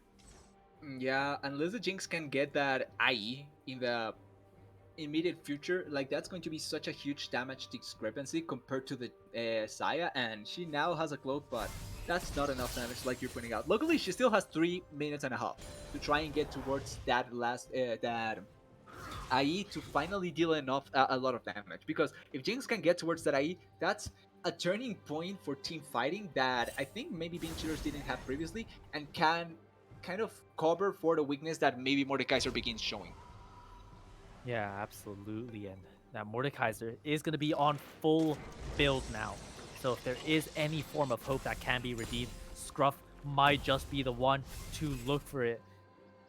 Oh, what a game. What a series this has been so far, TDS. Even though, you know, VBU are up 2-0, want to look for that sweep over the side of Bing Chillers, want to look for that ticket to Amateur Worlds, want to prove my prediction wrong, by the way. 69% accuracy, best predictions out of everyone in the side of APL voting. Humble brag there, but you know, Panzora gonna look for the all-in on towards Scruff. This gonna be a pure damage check. The ignite going in on towards Scruff as well. The flash away. Oh, the fail Q flash follow from the side of Scruff as well. The passive taking the shutdown going over towards Scruff. Panzora bit off more than he could chew there. But yeah, the rest of the squad is following up here. Demo is on a great TP ward. He's gonna look at the 5 on towards 3. Dragon's Ascent gonna go in on towards the backline as well. Flying Squirrels doing God's work on the backline there as well. Feder gonna get that E-Flash route on towards Demo as well. That's a lot of time that the set is buying. Shabana on that top side though is gonna get picked off by the side of Stunner. And this might be the fight that Big Chillers are looking for. This might be the fight that shuts VBU up. This might be the gate into the comeback, TDS. Potentially, it's not yet. It seems like they're not going to push into game, but this is the thing. Like, they are forcing fights when they don't have the members. We just saw Panzora dying, and he had the stopwatch. I don't know what he didn't try to do it. He even failed the flash, so he just kind of inted by himself in a sense, Panzora there. really, I don't like that fight, the fight that he forced her. I think it's okay if you have more members joining, but they were so far away. They weren't even close to joining the fight. And now it's going to be Baron buff before the dragon even spawns, which means that this is going to be a potentially good spot to finally take the soul into their favor. Now, this potentially resumes into whoever gets the soul wins the game. But this is such a bad decision by Pensora at this point in the game to force that fight when he didn't even use the stopwatch. Like, he was in such a bad spot and he still forced the fight. And this also means that the Jinx, guess what? She gets the IE. Oh, no, she doesn't. Wait, she didn't? What? She did. Opting for Can we that get- crit cloak instead. Nina! King Sybil How? could have got BF sword. Oh, I think she didn't have. Well, okay, No. that's 600 on the crit cloak, right? So 600 Yeah. plus 900 is at least 1,005. That would have been enough for BF sword. King But I Sybil has think she had- actively chosen to not buy BF sword and go for crit cloak. Dang it. Oh, but I okay, think she might have already had the crit cloak, which I meant think she too had long. it previously. Oh wait. Yeah, we see here the fight playing out in the top side here. Scruff is going to But also also- bit away. Oh, wait. Shyvana, great knockup from Panzora in that backline as well. This monkey is looking to do some damage, and that's the stopwatch value that you were hoping for. TDS going to show off here. Panzora is going to sneak away, but finally, Ignite is maybe? going to take him Did down. they King kill? Sybil is going I to get think the they kill can. as well on the No, it's a backline here. big show. Predator is going to get knocked That's out it. here. This could be the ace for the side of Big Chillers. This is the ace. It's the triple kill for King Sybil, and they're back in the series, TDS. Yeah, they finally get the teamfight win that they wanted, and once again, numbers advantage. Look at how the side of BBU is fighting. 4 members on one side, Ponzo on the other. Pansora gets a good engage, but it doesn't matter. You don't have the 5 members there. You cannot fight that. And it's really puzzling that BBU is opting consistently into not taking good fights because they want to force the fight immediately. They get punished. Great team fighting by being cheaters this game. Demo didn't have a carry, didn't matter. Finally, they're just ignoring the fact that mid lane exists, which I hate, but it's really just being on who has the top lane advantage and who can make the most out of that. And finally, the side of being cheaters gets in game. I'm also guessing that, or I'm pretty sure, BBU is going to opt into red side in the next game. I don't think that they are going to give it up again to being cheaters.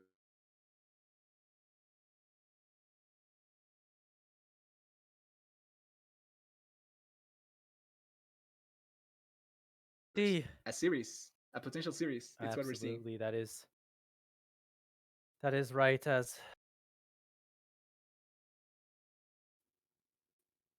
I'm at a loss for words, TDS. I can kind of get it. I do also want to comment on a little thing.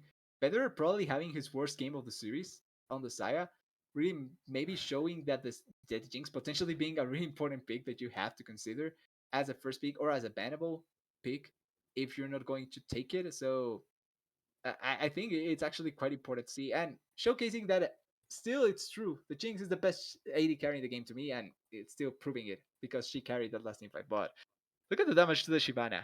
She really couldn't do anything in that last fight, even though she went against the Jinx. Like, she never could kill her. Yeah, absolutely. I mean, Bing Chillers might have just opened up that door for the comeback. They were Potentially. up gold. They were barely up any gold in that. They were barely up any gold in the early game, but you know, the like VBU got into the comfort zone, got their gold lead back, and then threw it right away with a couple of picks going over That in Baron favor play. of Bing Chillers.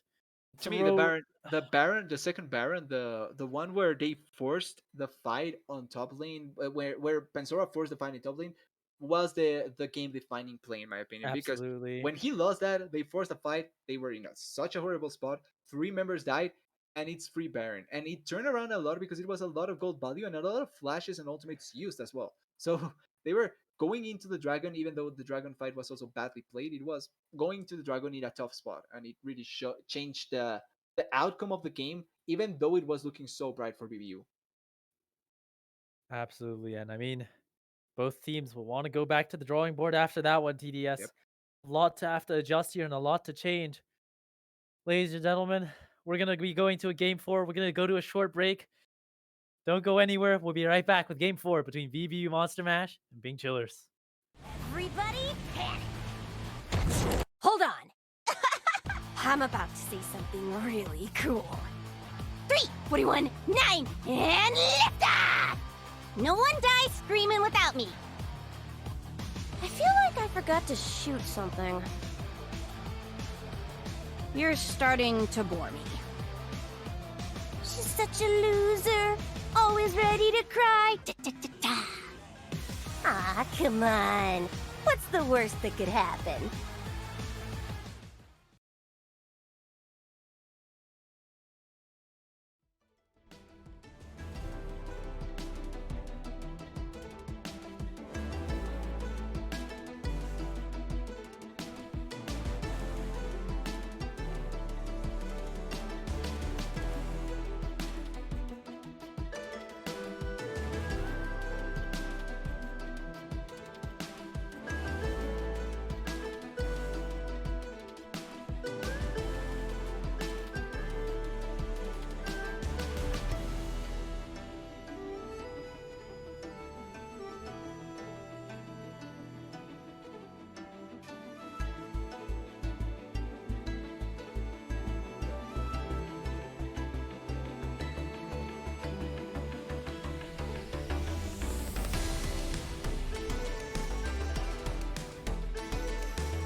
Ladies and gentlemen, welcome back to Game 4 of the Aegis Protectors League Grand Finals between Big Chillers and VBU Monster Mash. Once again, I'm Script 5. I have TDS with me as my wonderful color caster, as picks and bans are still looking relatively similar here. And Yep. quite frankly, TDS, you want to take over talking for a bit? Get a little bit more rest on the throat. I can understand that, no worry about it. And like you're saying, a lot of the same has been banned already in this ban phase. I do want to say Bang Chillers put once again into the blue side, BBU opted into red side, and I agree 100%. This time around, you do want to have your counter pick for Pensora, because even though I feel like the last game was one of his not that good games it really showed, and I feel like this time around you really wanna put him on the best spot possible to carry, because we have seen that the top lane actually has defined quite a lot in this series. Looking at the remaining bans, Cillian and Gwen taken away, I feel like we may see a Jinx ban here potentially for the side of BBU, because it may be the first pick for being chillers, but it's instead just the same bans they have opted for always, and instead they take the Karma this time around, which I'm actually surprised, because I feel like being cheaters, if they just gave it away, like they can play with the set like they did, but it must be the fear of giving away the Karma and then the Jinx as well, which I think does make sense to me, and maybe you should just take the Jinx and play around with it. Now, I'm trying to think if this does mean that BBU will try and not ban that many top lane champions in the second ban as well, because now they do have counter picks, so they can play a little bit more easily on that side. Yeah, I mean, we're gonna see a change of pace here. Karma is gonna get picked up by Big Chillers, like you mentioned here, TDS. So that's definitely something really interesting. However, what other tricks do VBU have up their sleeve? I mean, we've seen Karma 3 games in a row here. Who else knows, what they could anticipate here? Yeah. As there's a little bit of time left. The Jinx is gonna go back in the hands of Federer here. Performed so splendidly on in the previous Ooh. couple games. We see here Nautilus for the side of Dynamic Samurai. He definitely did not look the most comfortable on that Alistar. And I think that was a really important reason as to why Bing Chillers were able to take back game 3 too. Yeah, I think you're pointing out quite an important point, and I'm thinking about the Karma here with the potential of the flex, because even though we haven't seen it from BBU, this can still be a support Karma. Like that, I would guess it's bound to be a support Karma, because from being cheaters we have seen much more attention into playing enchanters, or at least range supports, instead of just the typical engage support, especially after seeing the Scylla and all that. So maybe this is the Karma support pick. Okay, going for a late game carry as well with the Bane. I think that Bane here is not a bad option. You do have the Karma to buffer up. One thing that I do worry with the Bane is that against an Nautilus that has point and click CC, it can be really detrimental for the Bane, just because of how tough of a spot she can end up getting into. But all in all, I'm not against the pick, just because you do have the Karma to buffer up, and it's a good late game answer for the Jinx, which I'm not against here. Now, for the jungle though, are they going to up once again into the Viego, or will they take the Trundle that is now open, that they left open? Because I feel like the Trundle is not a bad pick necessarily, especially if you have the Karma to buff him up. And the Viego was also quite good in the previous game from Stunna. They do opt into Trundle. Yeah, I mean, I feel like if you opt for the Viego there, that's a lot of squishy champions from the side of Big Chillers. So opening up with the Trundle does offer a little bit more resistances, and not to mention subjugate great ability and can steal the stats from the side of Nautilus, from the side of Islamic Samurai, and also acts as a deterrent for other tanks that VBU could choose to opt for. So Yeah. definitely a thought out pick from the side of Bing Cho's, making sure to use all of the clock. But you know what, King Civil getting his patented vein, as we're Whoa. gonna see Kindred coming in from the side of Flying Squirtle. Some they them action going on here as I like it. Kind- yeah, I, I like it too. I really like it, and it's a pick that has gone against the Trundle quite a bit. There is the push away from the Bane, which can be a little bit bothersome with the ultimate, but in reality, this pick can work really nicely. You have a lot of kiting potential, and if she gets ahead, she deals such a huge amount of damage that it's actually hard to try and play around. The pillar is also not that bad just because you can kind of play around with it with the Kindred. You do get slowed, but you can jump over it and you can still use your Lamb's Respite to survive. So all in all, I'm not against the pick, and based on how Flying Squirtle has been playing, if he ever gets a chance to farm much more than the Trundle, that could be much more detrimental for Being Cheaters than just the kills that they may get on one side, unless it's a huge advantage that they get on one side.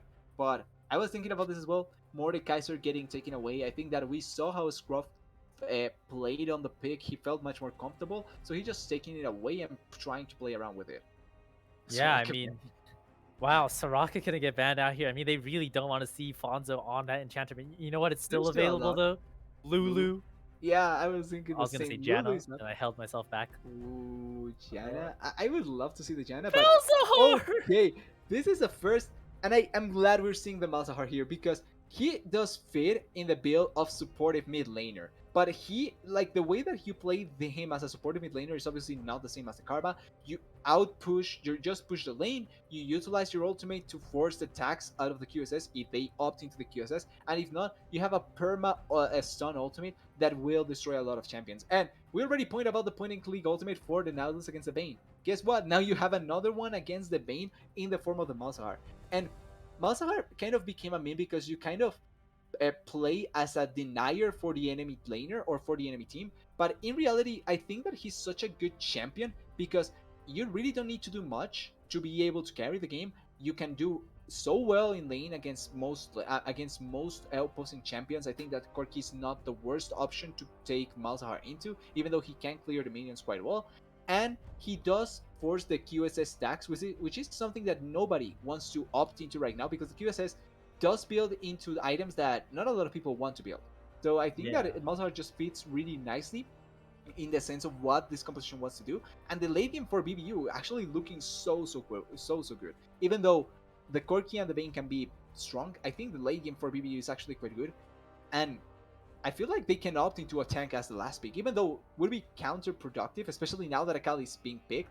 I think that a tank would just make this composition much better, but instead, I will say, TDS, the Akali champion is a Hypnotic Scruff special. true. So the We fact saw it that last week. yeah, the fact that he has been able to get it this time is huge for the side of Bing Chillers. VBU Monster Mash do have that Graves as well. I mean, these drafts look completely night and day, TDS. It looks Yeah. completely different. You see the Karma priority, Ooh. being picked up here from the side of Bing Chillers, and I don't know how to feel about this one, but it's gonna be tax season. QSSs will be very important to buy. As quite frankly, ladies and gentlemen, this has been an I think amazing final series so far. Yeah.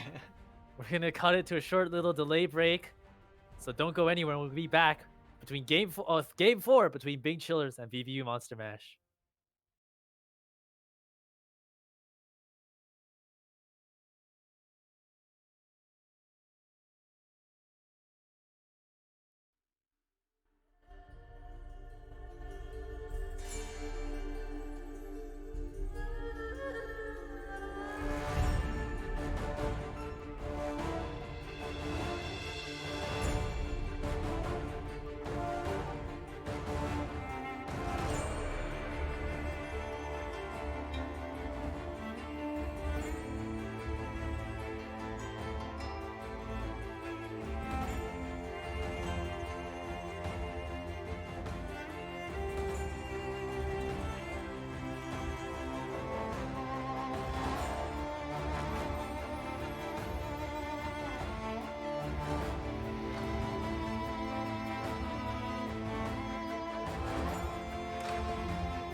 All right, ladies and gentlemen, welcome on towards Summoner's Rift. It is game 4 between the Big Chillers and VBU Monster Mash. My voice is feeling wonderful and rejuvenated now, and definitely won't be shredded in 20 minutes' time. How are you feeling, TDS? Ready for another level 1 that hopefully this time works out. Like, we have seen the level 1s, sadly it hasn't worked out at all, and it's not going to work out again. Okay, good start. Yeah, once again, level 1 invade. Gonna get spotted out here from the ward thanks to King Civil, as the rest of VBU are gonna walk in on towards this red ramp back. See, the recall gonna get channeled here from Flying Squirtle, as the rest of the squad is just taking it easy. Gonna walk on out of there. However, they still are on vision. Pansaurus is still here, by the way. Yeah, crucially, Flying Squirtle is left now. Okay, the rest of the squad is gonna wander on out of there. They are just gonna get away with that ward on the red buff, as Demo, Scruff, This and fade, by the Stunna way. are positioned in this bush. They want to look to catch out It might just work, TDS. Panzer doesn't go the greedy way. Is gonna walk safely here. However, Flying Squirtle doesn't know. Yeah, what? the phosphorus bomb goes down here, and Panzora might be in trouble here. The flash is gonna get burnt away. Panzora has to go with the flash follow from Stunna. Means that the first blood goes over to the Trundle. They cannot answer. Is dumping a lot of damage on towards Stunna as well, but the extra Corki, the extra body, means that they are forcing the VBU jungler out of their red buff. Yeah, and the main problem is that Flying Squirtle cannot answer this. Like, wait, Squirtle wants to look potentially. There's no chance for you to smite it. Yeah, there's no chance. chance It has for to you back smite out here. King Civil on his patented vein, pressuring the lane here. If I remember correctly, the last time Civil busted out that vein, it was in that 0-2 loss to Catalyst Wraith, where it was a 2,500 gold deficit at 15 minutes. And, you know, to have the confidence to pull this back out, game 4 backs against the wall, speaks a lot to his character, and you know, it speaks really to a whole of what Chiller season stands for. TDS. Well, they can turn it around 100%. That's the value out of this. It's trying to make it work out so you can turn it around. But because of what has happened, like, everything just feels so bad for the side of VBU. Like, Kindred is so far behind. She's trying to clear her jungle, but she's already in a top spot. She's going to take a little bit longer than the Trundle. The Trundle already cleared is clearing the bottom side of his jungle, so he's going to get the other buff as well. And Kindred it's going to take even longer for her to actually find value in this game. Absolutely, that Kindred, you know, we know how reliable Flying Squirtle would be on those Kindred marks, and credit goes to Flying Squirtle. You know, will finish up the Gromp at the same time that Stunna finishes up the Crab, and the coin flip Scuttle lands in the bottom lane. Flying Squirtle is going to sneak in there, going to dodge out on vision. They're going to look for the play on towards Civil and Oreo Murderer here. Kindred, Flying Squirtle does show up here. Flash is available for Islamic Samurai, but not going to be used. Just have to flash away to respect the pillar. Islamic Samurai has to get on out of there. We see the Oreo Murderer is able to get the kill on towards Islamic Samurai. Flying Squirtle wants to look for more of the tether. Going to go in on towards that Karma. That's a lot of damage being dumped in on towards the Karma there. Flying Squirtle forces the bot lane of being Chillers out. Stunna. Yeah, I mean, Flying Squirtle has the damage, has the CS lead as well, and nothing is going to happen just yet. Flying Squirtle played it really well to hop in over on that wall. Now, Smite was used by Stunna, by the way. Wait, Solo what? Kill in the top lane for Panzora here. Nice. Will Squirtle get that crab in the bottom side? No. Stunna is going to be able to sneak it away, and it's on a knife's edge here, TDS. I can feel my heart beating through my headphones, through my chest here. It's such an intense early game that's just gone back and forth already. And the solo kill going over towards Panzora with the ignite on the Graves has been so clutch.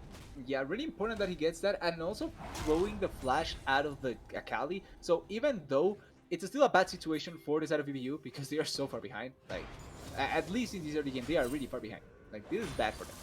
But it's not the worst of situations, at least. They still got the kill from Panzora. Panzora will get ignite back up before the flash is back up from Hypnotic Scrub, so it's not like he will not get another good chance at going for this whole kill.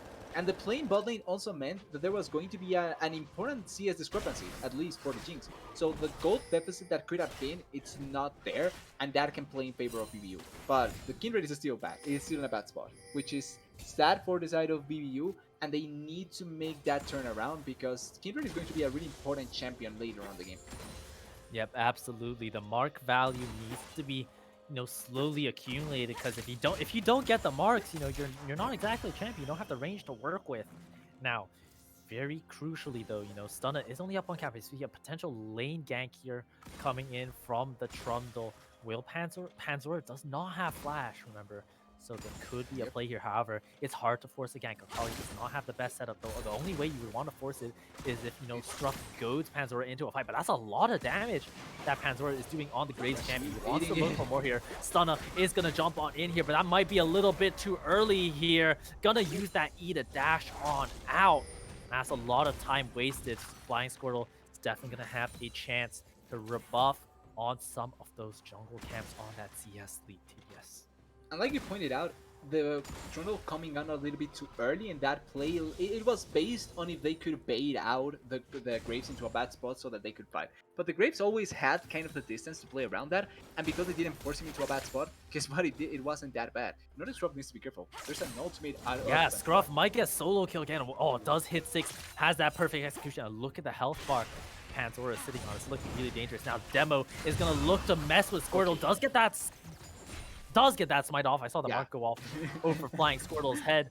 So we'll pick up that crucial first mark of the game. Good start here for the VBU jungler.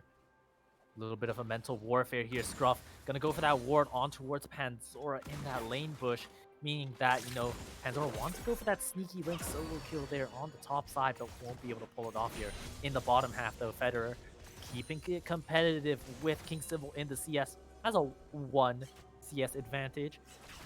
But the game is looking, absolutely good enough right now. The game still looking just relatively even on farm, but it's that jungle and bottom lane that has started to open things up here for the side of the Big Chiller.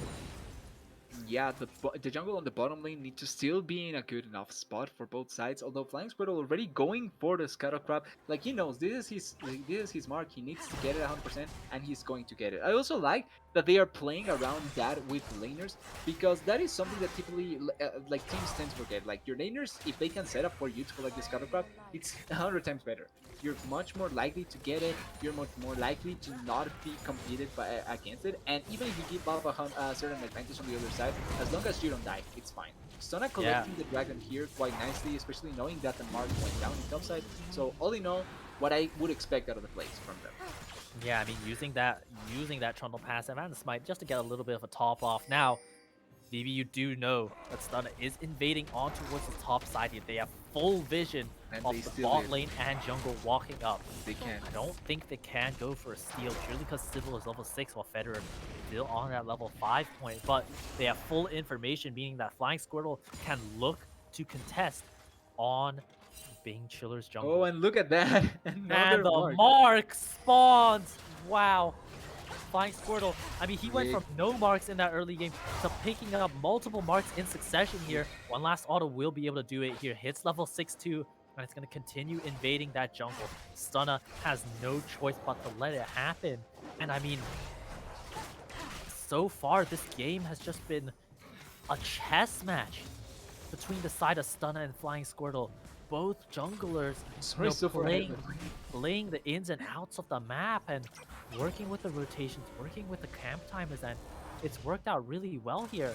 Flying Squirtle is going to be up on CS despite that early game, buff being stolen away.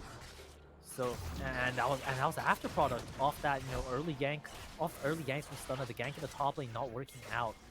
So huge tempo swing here for the side of VBU, and that ward from Panzora literally at the nick of time, meaning that is going to be able to walk on out of there. Rift Tail being picked up from Squirtle as well means that lead that Bing Chillers were able to accrue in that early game has slowly shifted to a 200 lead for the side of the Monster Mash. Yeah, and I feel like you're pointing onto the right ideas here, because it's not the chaotic, the hectic, the crazy game that we have seen. Oh wait, I was just saying speaking of crazy DDS, you might have said it too soon. Stunna picks up that kill on towards Panzora. They look for the fight in the top lane, but 2 is bigger than 1. And Panzora is going to fall down. It was much more so a solo kill, actually, because Stunna got there, but he just put down the pillar. Like, it was just a misplay by Pansora. He didn't actually got the damage value, and he even messed up the Q on the ultimate, so couldn't even get the solo kill. It was all in all an outplay by Hypnotic Scrub, and that turns them in favor once again, the gold into the pockets of being cheaters. Now, at least Flying Squirrel will collect the gold, so it's not like it's going to be missed, but it's a play that it's kind of sad because look at that now. The mark is on bot lane, so because of this misplay by Pansora, that means that the Kindred may be late to collect that Scuttle Clap and potentially don't even collect it. I mean, crucially though, you see Fonzo just hovering towards this bottom side, and will Flying Squirtle skip the Raptors? I think he has to, no? No, Like, he does not. care about that a lot. He's not doing it. But, okay, so he gives for sure that the Scuttle Clap is dead, I think. Yeah, I mean, Pink's coming in from stun. I'm gonna go towards that Scuttle Crab, and quite frankly, you know, you're scaling on this Kindred, you're farming up anyways. I feel like it's okay to give up a mark or two. In fact, if we can get a toggle on how many marks that Flying Squirtle already has, it'll give us a better sense of where he's at the game. 2 marks in the first 11 minutes of the game. Yeah, absolutely not the worst by any means. Now there is gonna be Federer died off screen, I guess. Yeah, the problem is that means that Yeah, now they cannot look for anything. Stunna. Yeah, I mean, it looks like he got caught out by that Karma Mantra E. It forces the flash out of Fonzo. Stunna wants to keep chasing though. Death Charge gonna force the flash out away, but it looks like Demo might be the one that be in trouble here. Flying Squirtle is on the backline, flashes forward, picks up the kill on towards Demo in that front side. Though Stunna has not been able to find the kill. The Jinx ultimate from downtown takes the shield off of Stunna and gives the shutdown over to Flying Squirtle. My goodness! Flying Squirtle is gonna jump on in, get the Q on towards Oreo Murderer, but no slow on the Karma means that Oreo Murderer can't just run on out. The mid lane Rift Herald gonna be popped here, and Flying Squirtle is just firing. Wait, on that's a all mark? cylinders here. Holy shit. He got it. He got the mark. What? Wait, what? That's all with the single dingle on the top side as well. DDS, this game is going all over the place. Yeah, And all it over is the going place. in the favor of VBU right now. The solo laners, the junglers, popping. That's a Kraken Slayer done on Flying Squirtle already. Okay, the only good thing is that this Herald was completely useless. I don't know why they used it like that, but it was completely useless. But I think the Kindred got 2 marks in that fight, because I think she had marked the Bane, the Trundle, I mean. Yeah, so, we can get a mark. Oh, Fonzo gonna get ganked here by the side of stun of the package. The release on towards the Malzahar. No flash, no ulti means that he can't do anything about it. Yeah, 4 marks on that Kindred right now. No package from the side of Demo, and full priority from the VBU bot lane. Needs a stun on those as well. Dragon's gonna go right on over to the side of Flying Squirtle on this Kindred right here. And look at that Kindred, 91 CS boot. Oh, well played from Demo, stealing the mark away from the side of Flying Squirtle. Deny that 5th mark is really well played, but Panzora pulling off another single dingle in that top side, showing Hypnotic Scruff why it's him in that first team top lane position and not Hypnotic Scruff. Really well played so far. Flying Squirtle, he's just taking everything on the map right now, catching bot lane waves, you know, taking away some of the jungle here. It's gonna get spotted out by this ward from Oreo Murderer, but with a full top side available for that Kindred to take here, this jungle lead that Flying Squirtle has accrued is going to look to expand even more. They're going to send the Jinx to the mid lane really early on, though. I like this rotation.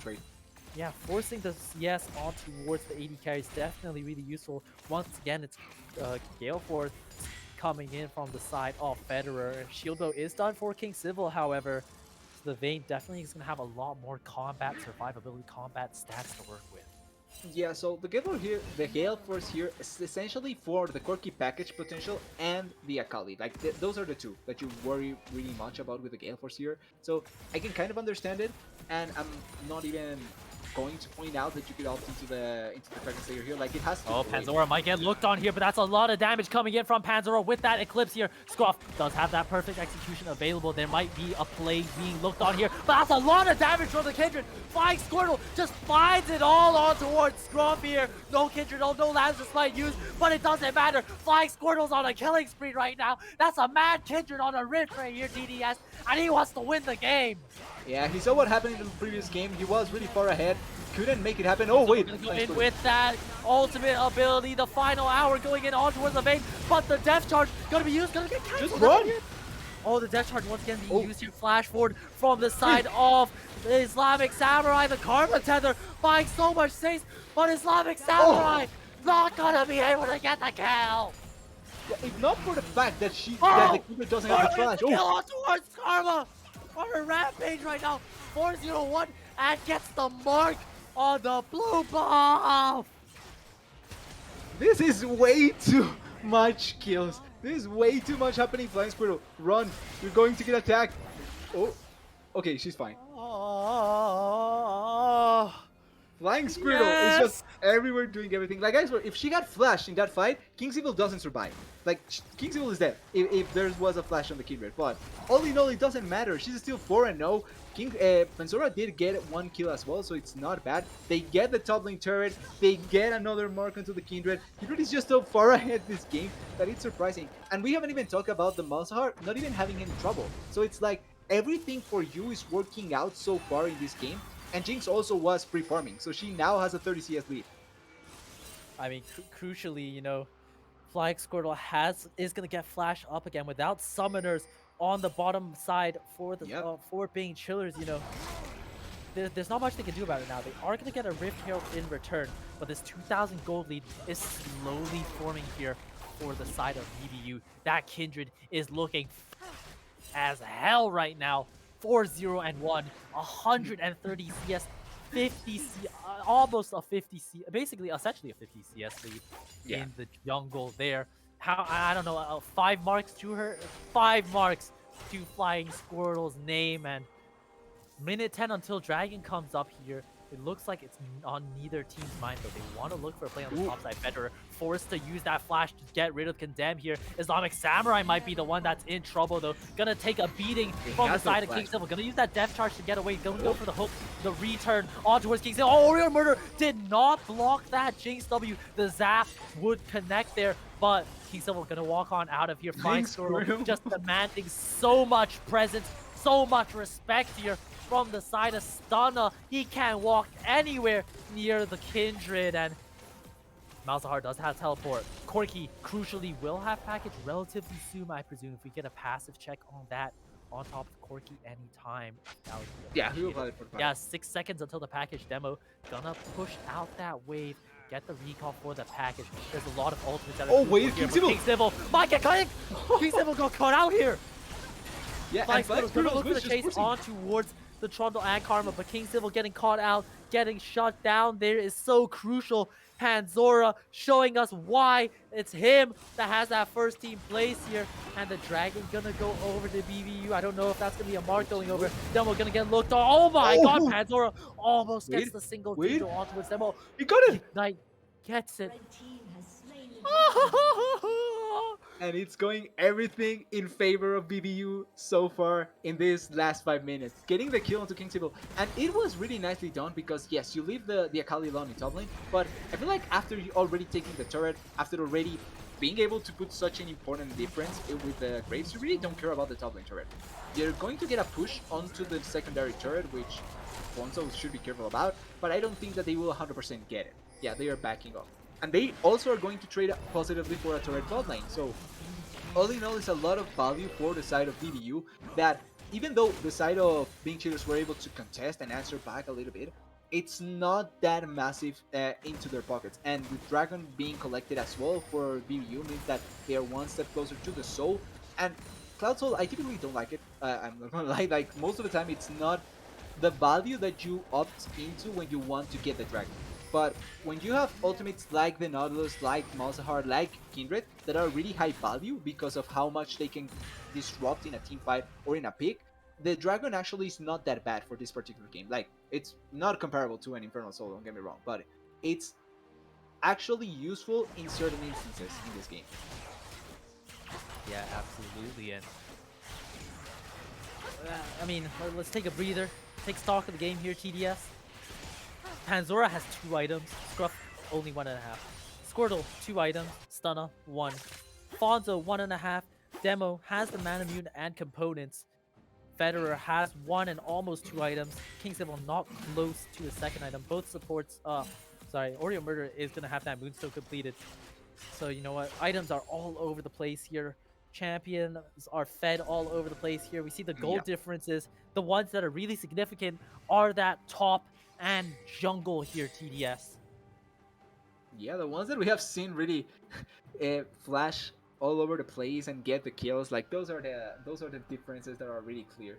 I do want to go a little bit on a point here with the item differences, and it's the fact that even though the Bane and the Jinx are so close, I feel like for the next fight, then second item for the Jinx is going to be a little bit much more valuable. Not because it makes a huge difference, but because she has much more damage elsewhere, so she can clean up a little bit better than that of the Bane. Yeah, I mean, Jinx resets are by far and away a really crucial part of the team fight. But see here, VBU is just forcing Bing Chillers out of their own jungle. It's 20 minutes. It's a fresh start. It's like Baron just spawned and they're not even By the way, they starting can it. But rush look it. at the respect that the Bing Chillers have to give. Yeah, and because I like that you point out the respect, because it's important to notice. 4 members of Bing Chillers alone can rush that Baron. Like, they have a Kindred, they have a Malzahar that deletes They objectives have a with the Jinx. minions. They have a Jinx as well that can hit quite heavily, and if the Graves is there, it's destroyed even faster. So, oh wait, Oh, they're flash gonna go for the ability? flash death charge on towards King Silva now. That forces the Vayne flash as well, which in all honesty is completely worth it. Do you know why, TDS? Yeah.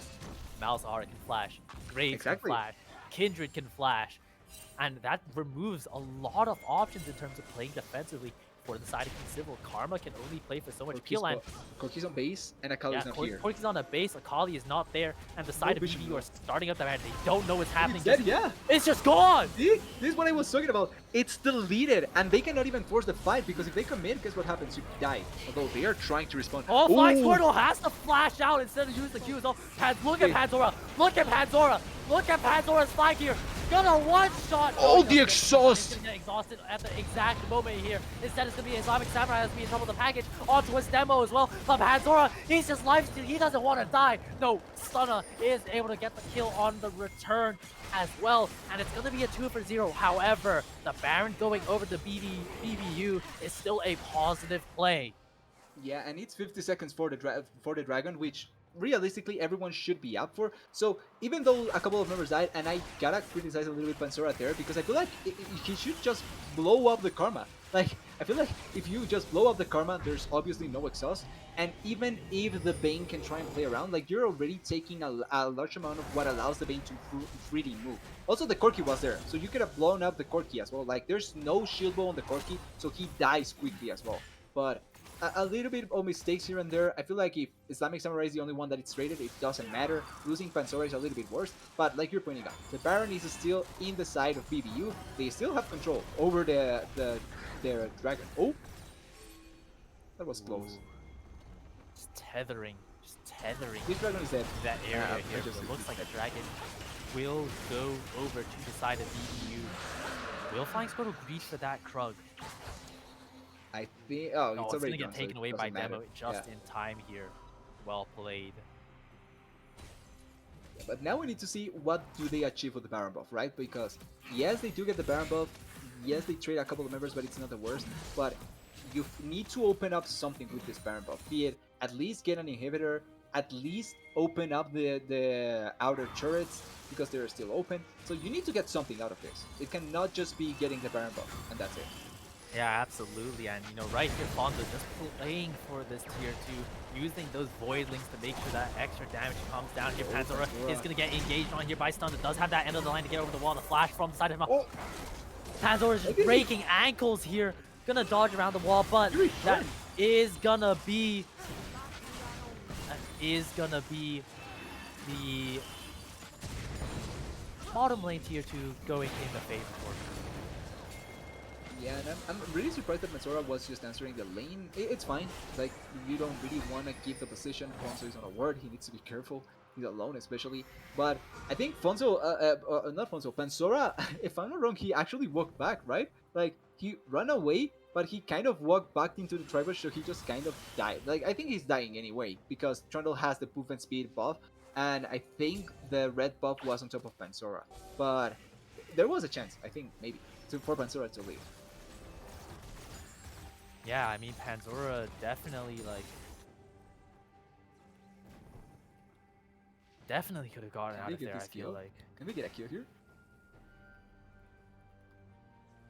Okay, it seems like they are not going to stay. It would have been fun, but yeah, but like the game kind of slowed down thanks to those kills that they got on the Baron buff being stopped.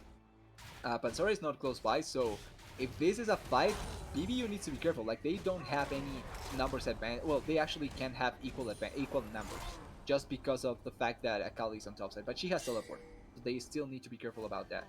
They want to stop this. They were pinging the Krog to just stop it, but it's already being collected by the Kindred. And how many marks does the Kindred have? Okay, she's Kindred is gonna have 7 marks at here. 25. Yeah, 7 marks here, 25 minutes, extremely well. Jinx accrues a shutdown purely based on farming. Federer has those 2 items. Look at King Civil though, has that QSS. Yeah, the tax finally coming through. I was trying to see if they were going to actually commit for the QSS, or if the karma goes for the, I think it's Mikhail's. Oh, Yes, he... oh, Oh! oh! Gonna catch out King Civil. QSS is available. Good condemn, but the flash follow from Flying Squirtle means that that's gonna be a dead Vayne. Stunner might be in trouble as well. The Jigsaw coming down, not gonna be able to hit, but the damage on the mouths are gonna follow up as well. The double kill going over towards Flying Squirtle. Yeah, so can this finally be opening up the turret, the base? I feel like they have the option. Yeah, they could. It's 30 seconds for Stona and 25 for King Civil. They do have the wave here of the Corki, which is nice, and no Baron buff, so it's a little bit harder. Oh wait! Oh, they're gonna catch out Scruff. The suppression is gonna be there. The stopwatch instantly, but the silence do get and the both. follow-up is on their demo. Does a lot of AoE damage with those rockets, but with no more rockets in the magazine, the flash from Federer and Panzora says it's the end of the line for the big killers, DDS. Yeah, and they want to get this inhibitor. I feel like there's no chance for King Civil to stop it. No ultimate just yet. Flash is up, but you don't want to blow it. So it's opening finally the base. And I think this is the first time or second time we have seen the ultimate from Fozo finally being used. Even without, like, there's no QSS on the Akali or the Corki, and the sun just does come through, but it doesn't matter. You're just stunned in place for so long, and they get enough damage to be able to just use it effectively and kill the Akali. And the Lance Respite, I think, second time we've seen in the game, once again, coming clutch because it stops the Corki from potentially killing a lot of the members. And now there's the side of VBU is once again in such a good spot. Dragon spawning in 30 seconds, but they can just rush the Baron buff. They can take it quite easily and quickly. There's barely any response from the side of being cheaters, and yeah, this should be an easy Baron. Yeah, absolutely. The side of being killers gonna have to be forced to watch the Baron go down here, as you know, Demo did pick up the package, so it will be up for that dragon. Hopefully it'll still be there for a little bit longer. Some decent poke on towards Fonzo here. But right now the situations with that Baron buff, with that priority, with the inhibitors down, with the inhibitor down in the middle lane here, it's just gonna be Cloud Soul here. Stunna is nowhere near. As the dragon melted, the Kindred does way too much damage here. Corki rockets are gonna poke away at the side of VBU, but it's not gonna be enough. And with no package gonna be used out here for this team fight, Bing Chillers might just have to wait for the next time. I think next time is Jinx with an IE completed. The Maltower is slowly but surely getting that next item, which I think it's going to be the Demonic Embrace. Yeah, Demonic Embrace and Realize, not the combination that you typically see, but I'm not against it. I like the value of utility that it does give. And you also have already 4 items on the Graves and 3 items. I think Kindred is almost a little bit away from the IE. I think that she should be 1,000. Oh, they're gonna look to catch out Scruff. They're gonna look to catch out Scruff here, TDS.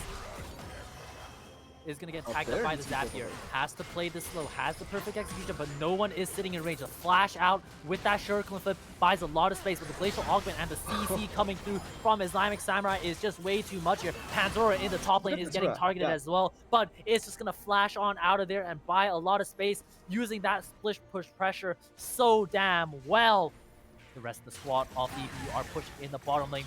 This is it, TDS. 10,000 gold lead in their hands. They're on the cusp to amateur world here. They're on the edge of their seats. We're on the edge of our seats here, TDS. falling inhibitor gonna be under siege here. It's a 4 versus There. 5. Pantora pushing out on that top lane here. Flying Squirtle pushing in on this Kindred right now, and They have to try and play this, even if the King yeah, they have to look for Oh, a fight here. King Civil gonna And go King for the Civil, hero what? play. Well, that was one auto attack. Holy shit! He's gonna keep playing it out. Big Rocket, you know, do a lot of AoE and line as well as the suppression. Stunner, King Civil you're dead. gonna be suppressed Oh. back into your base. This is That's it. BDS. It's just gonna be Scruffy. He's gonna look for the That's play, it. but it's not gonna be enough. And Valor Bulls United, Monster Mash is gonna be your Aegis Vectors League champions. Congrats to VBU.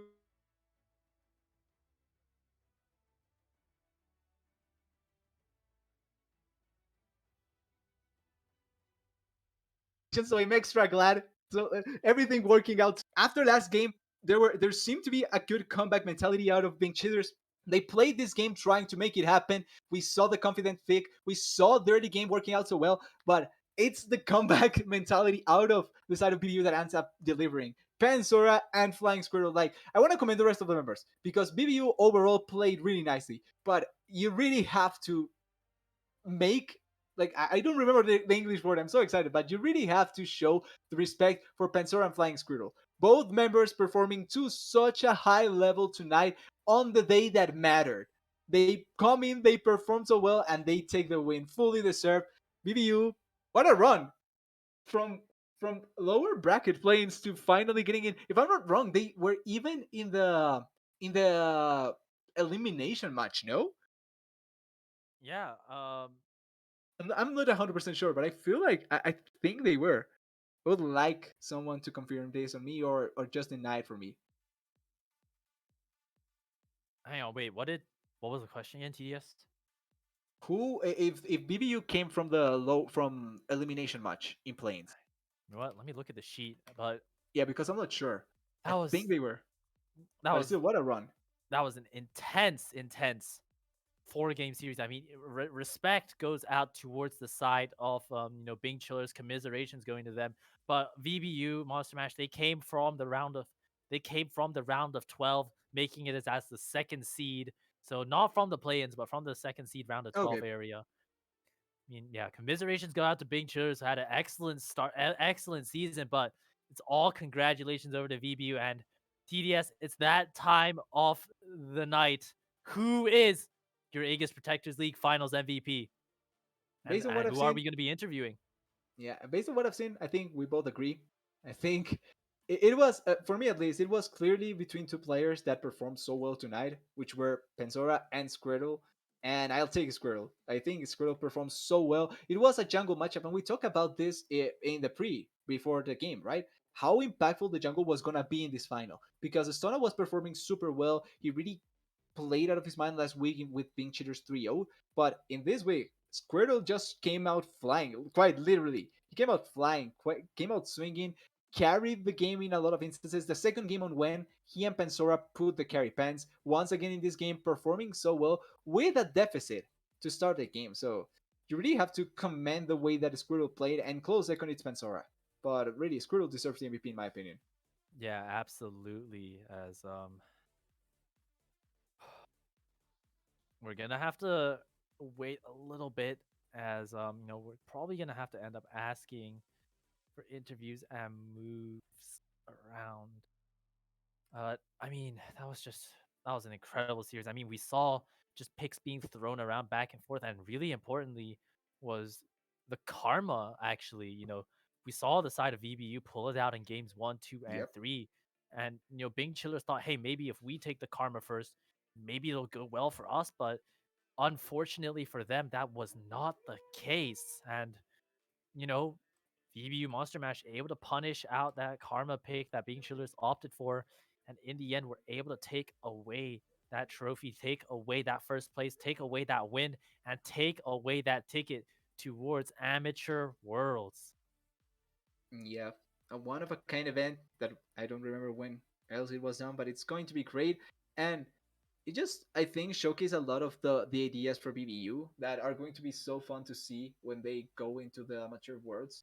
Because they don't necessarily just go with the conventional drafts. They opt into different things. They opt into picks that we don't typically see. The flex out of the Gwen going into the jungle in the second game. The Shibana jungle that even though it didn't triumph, it was still such a great pick to go with. The Karma mid that we saw how valuable it was, but then you see the Malzahar pick as well, which works in the same in the same way to try and just deny the mid lane to find any value, and then you play it around your top lane. So all in all, it's just intelligent drafting, intelligent way of playing. And I think that BBU is just going to be such a hard team to play against because of how smart they can be in the game, both in and out of the game.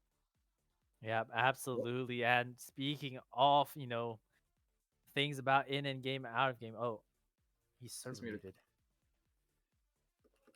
But yeah, I mean, we're gonna have our finals MVP for this Splits Aegis Protectors League. Flying Squirtle in the call. Welcome, welcome. How are Hey, you feeling? yeah, I'm feeling great, buddy.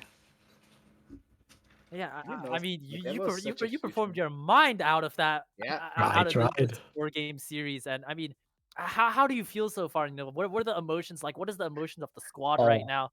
out of Talk to for me. the entire game, like the boys were just hyping up each other. Like we were just going crazy, going nuts, laughing. Like we had a blast on the Rift. I'm gonna be honest. We were shredding it. Yeah, I mean, it definitely looks like you guys were shredding it. Playing. You guys, took the game. I mean, I'm sorry, I'm at a loss of words here. It's been a long series Yeah. for both me and Yeah. TDS too. But I just gotta ask, like, what was the sort of prep and type of what was the preparation and kind of work that you guys looked into putting in before facing off against the Chillers? I was a fan of Chiller season, and I'm pretty sure everyone knew about what Chiller season was. So, what was your answer to that? Islamic does most of the drafting, and he goes into a lot of depth throughout like what they do, how they like to draft, what the jungle plays around, like how they play the map. So he does most of the scouting, and then we kind of just work through the bands, what we want to get rid of, and then what comp we want to build from there to steal picks or to take prio picks for us. Makes sense. I've talked with him a little bit about a couple of picks after what happened, I think 2 weeks ago. So I can see how impactful he is in draft. And honestly, I really like the creativity put into the drafts, the way that you opt into certain picks. Like I honestly love the Shibana pick in the third game. I thought that you were going to be able to carry with that. And luckily something's happening obviously and you weren't able to at the end to take the game. But honestly, I don't think I've disliked almost any of your drafts apart from maybe the Darius pick because I wasn't prepared for it. But apart from that, like all in all, I really like what you guys bring into the games and it's always enjoyable to see. Thanks. And I actually Yeah, believe in you guys as well. 3-1. I predicted it, so I'm really happy. Extra happy about that. you know what? For the first time in a long time, my predictions are wrong, and I gotta say, you know what? You fully deserve to prove me wrong there. As speaking of things to prove for, you have the future to look forward to, and there's gonna be amateur roads right around the corner.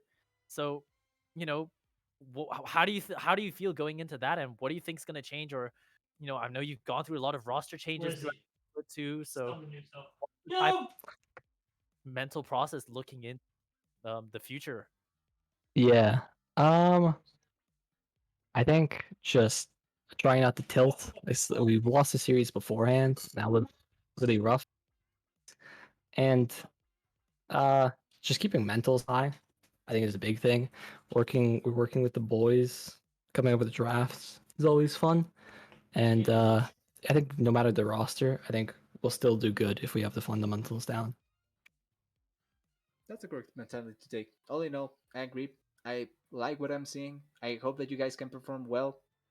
And I hope to be able to catch some of your games in Amateur Worlds. It's always fun. Yeah, absolutely. And ladies and gentlemen, with that all being said, this has been a long, long night for both me and TDS. But we would like to thank you all, the viewers, for coming in, tuning into this grand finals between the Bing Chillers and VBU Monster Ash. From myself, Jason Crip 5, from my colorcaster TDS, our wonderful producer Matt. Thank you all. Have a wonderful night, and we'll see you all in the future sometime soon.